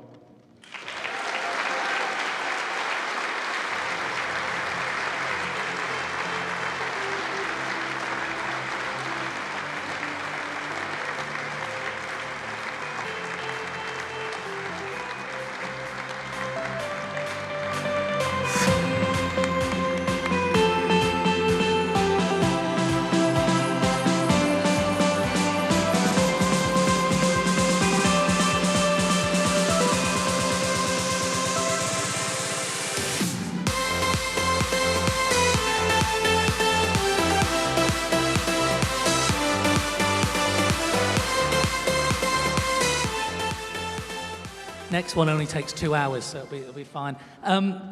Laney Cool, for anyone who knew her, and even those who just saw from afar her efforts, she was inspirational. What is it like to be the inaugural winner of this award? It's fantastic. Yeah, I wasn't expecting any awards tonight. I've done quite well out of the challenge. So I'm going to use this opportunity to talk about other people, that's all right, because it's a bit easier talking about others. It's fantastic to receive this award. I'm very grateful, but I just want to take some time to appreciate all the other efforts that go on behind the scenes, that a lot of people in this room tonight. I was here 20 years ago receiving sports aid, and you don't realise it when you're an athlete, but since I've had a bit of time out and I've came back and I've been in jobs where you can kind of see it firsthand, the amount of people that sit on committees that are out in the wet, volunteering, coaching, officials, all this stuff that goes on the Isle of Man, the likes of Mark Cavendish, Peter Kenyick, without some of these people in the room, they wouldn't have got to where they got to. So I think this award, you know, people are inspiring people on a daily basis. I just ran 19 marathons. So I would like to share this award with everyone that's been involved, with every young person that's gone through the ranks from grassroots level up to elite level. And I've kind of got a lot out of sport myself on the Isle of Man. I'm very grateful for the support, but I think this is for everyone in the room, that a lot of people don't get the credit they deserve. Well, do you know what? We applaud that, don't we?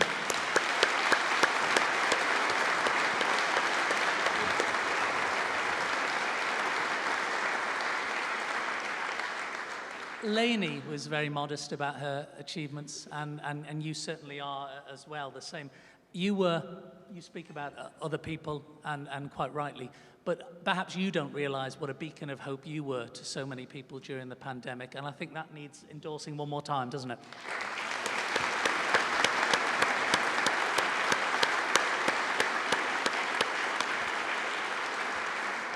True courage in adversity and inspiration to others, and I know Lainey's family will agree that you are the most fitting recipient of this award. The Lainey Courage, Inspiration and Courage Award goes to Christian Varley.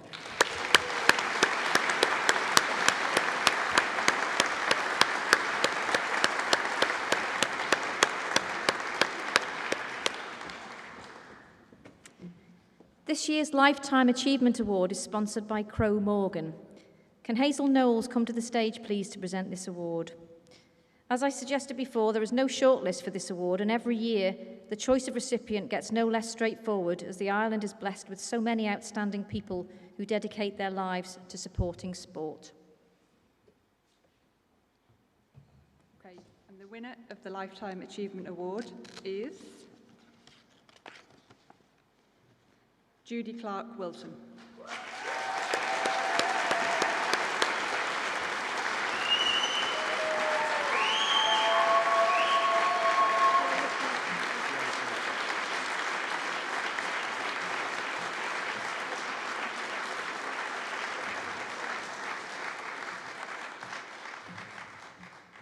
I first met Judy on the outdoor courts at Ballastalla, where the doctor's surgery is now.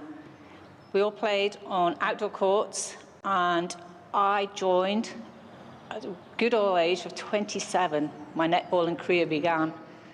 Along with Judy, we brought our children. They watched from the sideline and played while we played in all weathers.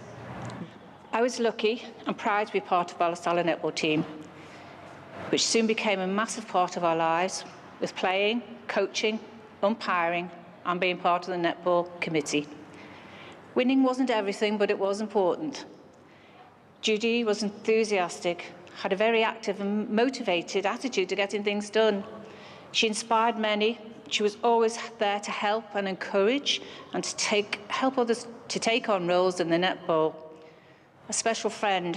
Judy and I worked together at FCX for 20 years. Never a dull moment. Judy didn't have time to dust. Her impact on netball on the island will not be forgotten. Judy loved netball. Not only was she a wonderful player, but she was an even better person. Always with a smile on her face and a twinkle in her eye. A joy to be with.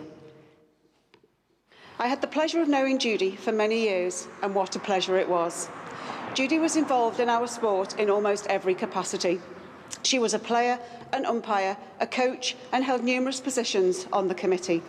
She brought fun and laughter to everything she was involved in, from running highly successful tournaments to technical official on the match bench during the 2 international tournaments we held here on the island in 2019 and 2020.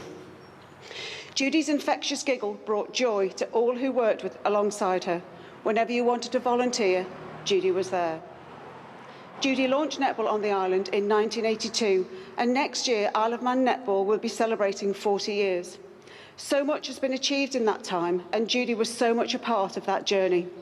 From playing county netball to hosting international events and becoming a national governing body in our own right, to an association now ranked 23rd in the International Netball Federation World Rankings, a magnificent achievement. I am so proud to contribute to this Lifetime Achievement Award in Judy's honour. Judy's memory and legacy will live on.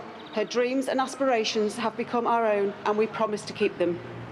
Thank you, Judy, for what you started and for everything we have achieved together since. We couldn't have done it without you. Mum was a formidable player, a teammate, an umpire, an official, and a coach. More importantly, though, she was a friend to everyone involved in netball on the island. The hard work and dedication that Mum put into Isle of Man netball has been invaluable, and I know I speak on behalf of so many netballers in thanking her for that work and the support and encouragement she gave to so many. That same support and encouragement I received in bounds. Mum coached me at primary school, and we became teammates when I was 14, playing for Ballastalla Netball Club, the club that Mum set up when we first moved to the island. I remember being so pleased and proud to be on court with her. Over 35 years, we enjoyed so much together within Isle of Man netball, including countless league and cup matches, trips away with both club and island teams, umpiring and coaching together, and working together on the committee. More recently, between 2014 and 2019, Mum helped me coach both Arbury Primary School and Manx Youth Games. She selflessly gave up her time, as she so often would. She was known by the children as the fun and cool coach with her purple flash in her hair. I have so many fond memories of netball with Mum, and I will be forever grateful for her for sharing her netball passion and for the precious bond it gave us. I feel so fortunate now to be able to share that same bond with my daughter Poppy. I want to take this opportunity to thank Mum for everything that she has done for me, for Poppy, and for all netballers on the island. We are so very proud.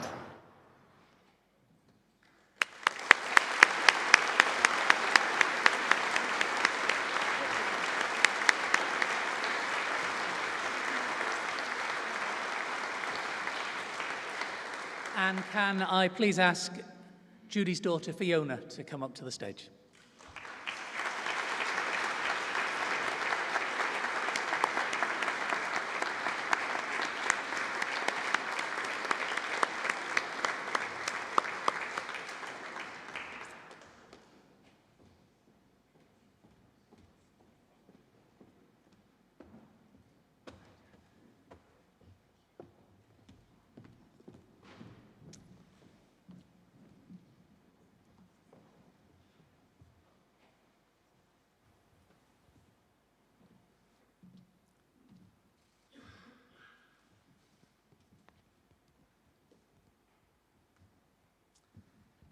Fiona, I was one of the fortunate few in a position to know the recipient of this award before it was announced, and looked over at your table and saw your dad's reaction. He didn't know, did he? No, he should be up here with me as well.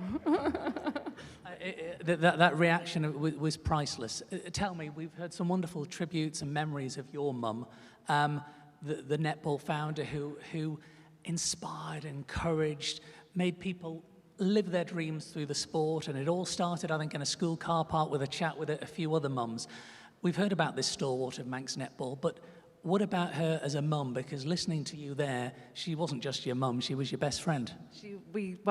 I'm one of 5 children, so there were a lot of us. But when we first moved over to the Isle of Man, it was back in 1984 when the Manx Netball Association was formed. At that time, Mum was 30 years old, and she had 4 children under the age of 7. So I want to take this opportunity to thank Dad for the support and encouragement that he gave to Mum to follow her passion all those years ago.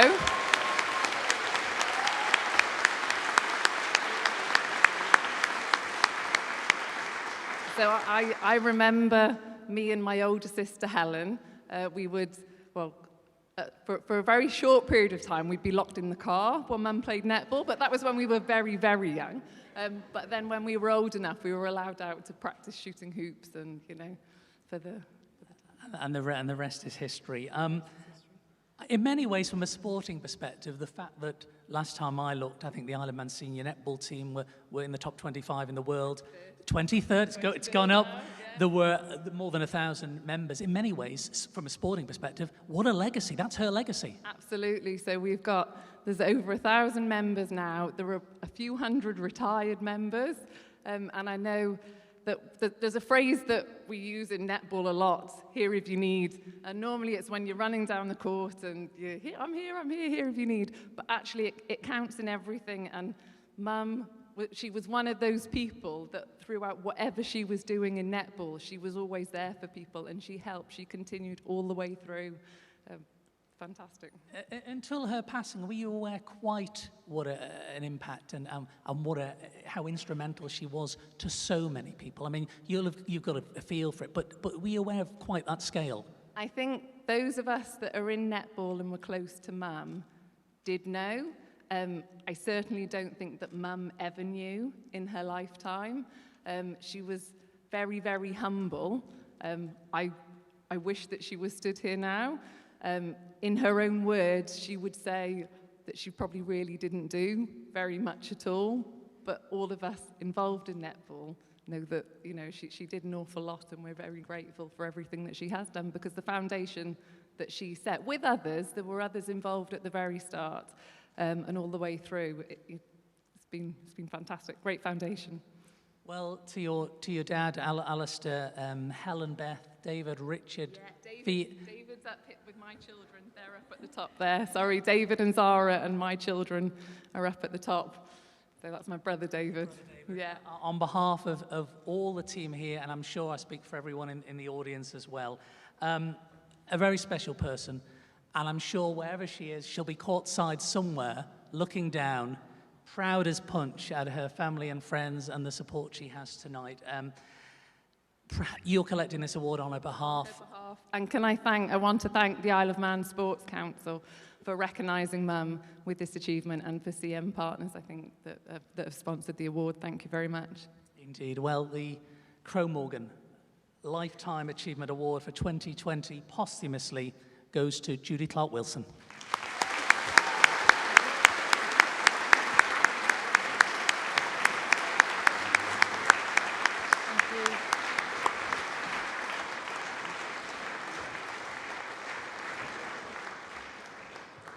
And now to the two final awards of the evening. The Sportsman of the Year award is sponsored by Microgaming Play It Forward. Can Kate Mupton come to the stage to announce the nominees, please?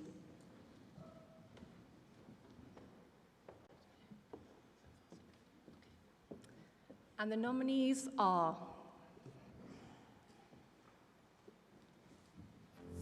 Cyclist Sam Brand.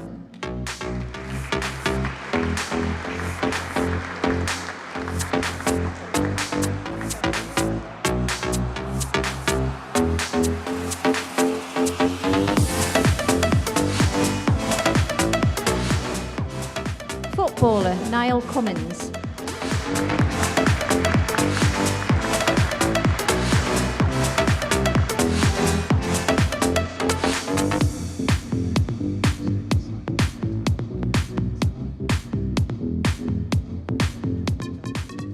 Golfer Tom Gandy.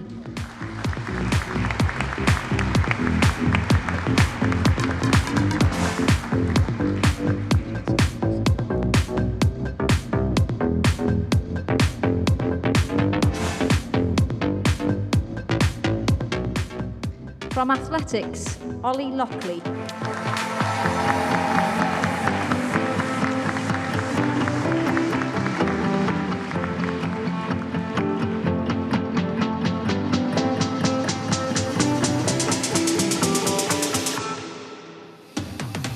Motorcyclist, Jamie McCanny.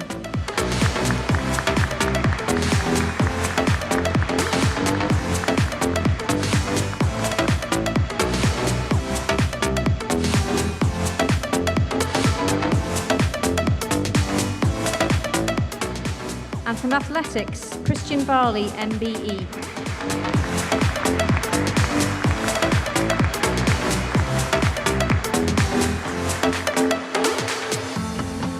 Kate, can you reveal this year's winner, please? And the winner is Tom Gandy.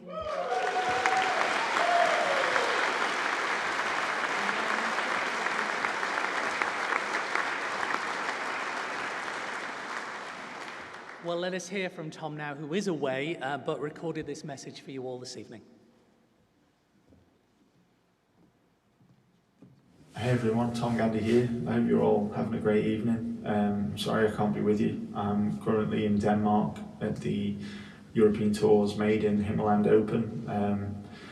You're all actually currently sat in my hotel room, which is the only place I get to go other than the golf course. So it's tough at the moment out here. You know, living in a bubble and all that, but it's not lost on me how lucky I am to actually get to compete. There's many athletes in that room tonight who, despite all their hard work, despite the training hours, despite the hopes and the optimism and the opportunities to compete and win, they weren't so lucky, to be able to get to do so last year. And all I can say is that I hope that better times are around the corner. We will all get back to doing what we love. And I'm very fortunate that I've been able to a degree get to continue to play. And I look forward to the season ahead, really. But yeah, I'd like to thank Microgaming for sponsoring this award, the Isle of Man Sportsman of the Year.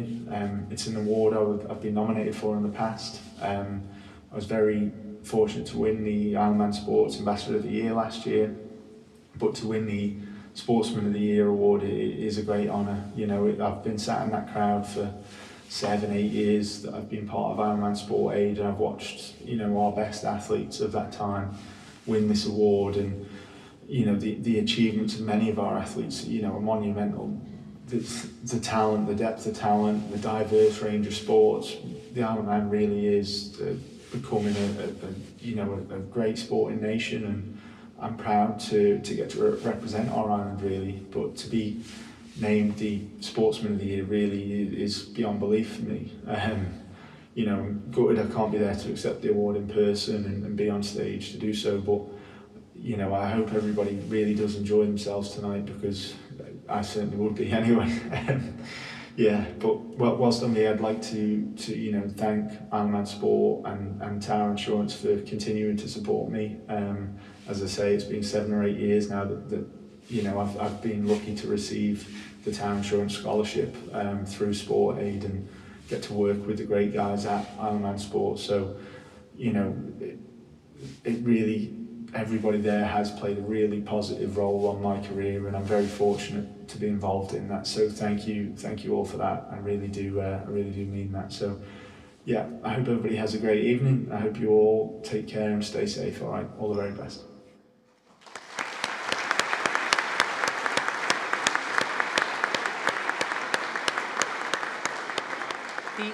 He might be in his Danish bubble, but he's certainly putting the island on the sporting map. The Microgaming Sportsman of the Year, our very own professional golfer, Tom Gandy.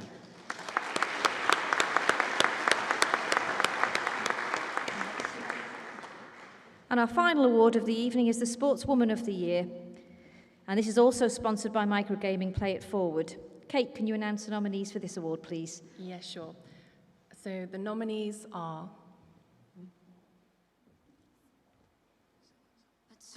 Swimmer Charlotte Atkinson. You would always call me at the wrong time, so you could know what I was up to. Oh, don't you get that? It's just stupid. Hey, just hear me out. From Equestrian, Sinead Cox.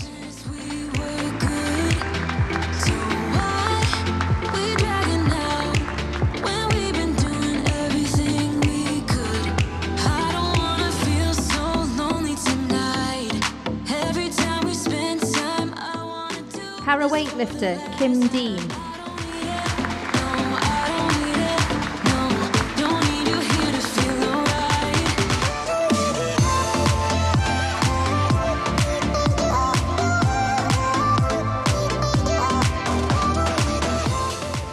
From athletics, Rachel Franklin.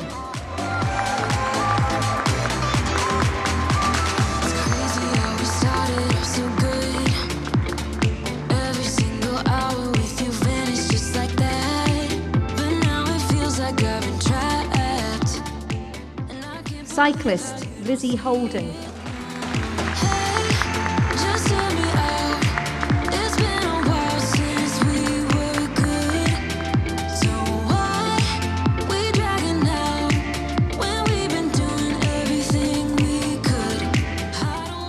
And from Equestrian, Yasmin Ingham.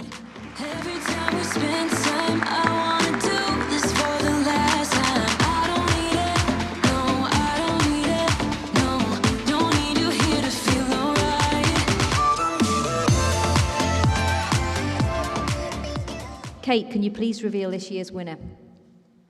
And the winner is Yasmin Ingham.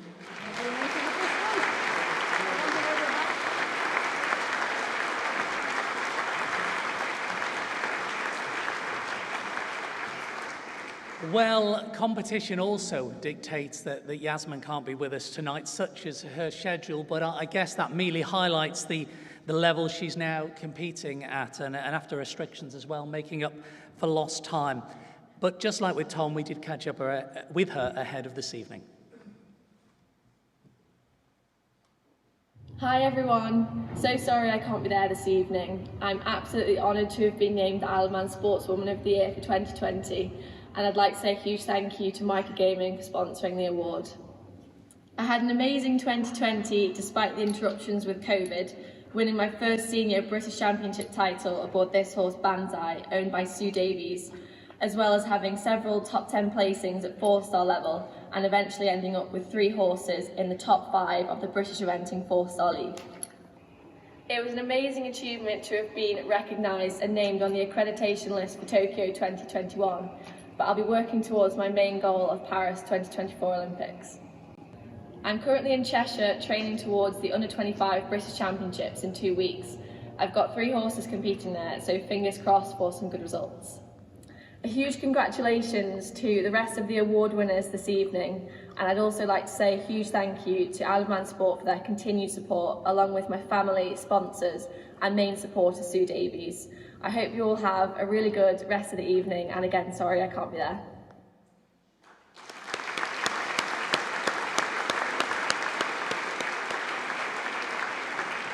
The Microgaming 2020 Sportswoman of the Year, equestrian star Yasmin Ingham.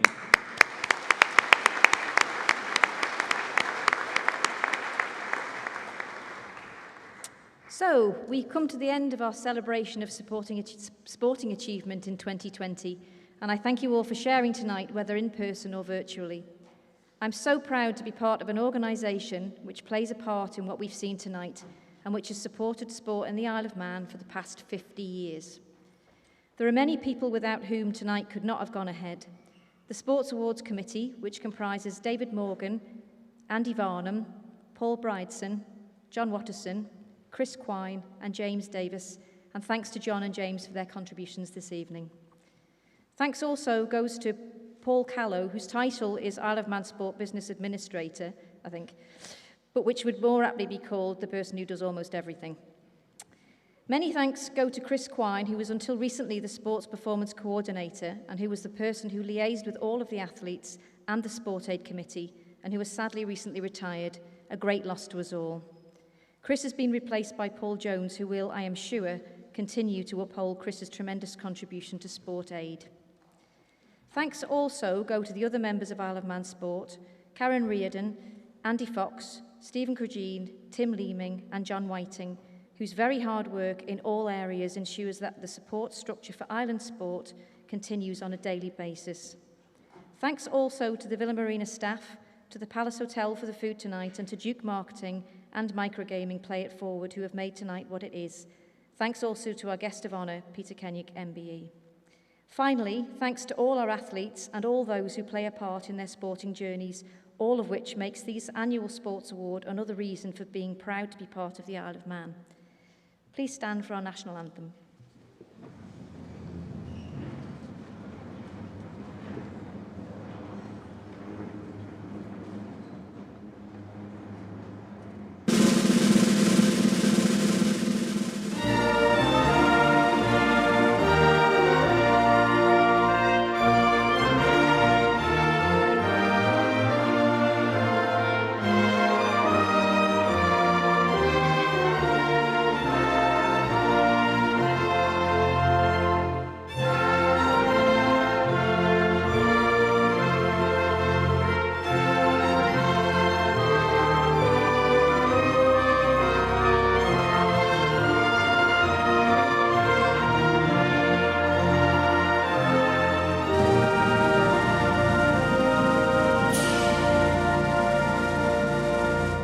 From James and myself, thank you and good night.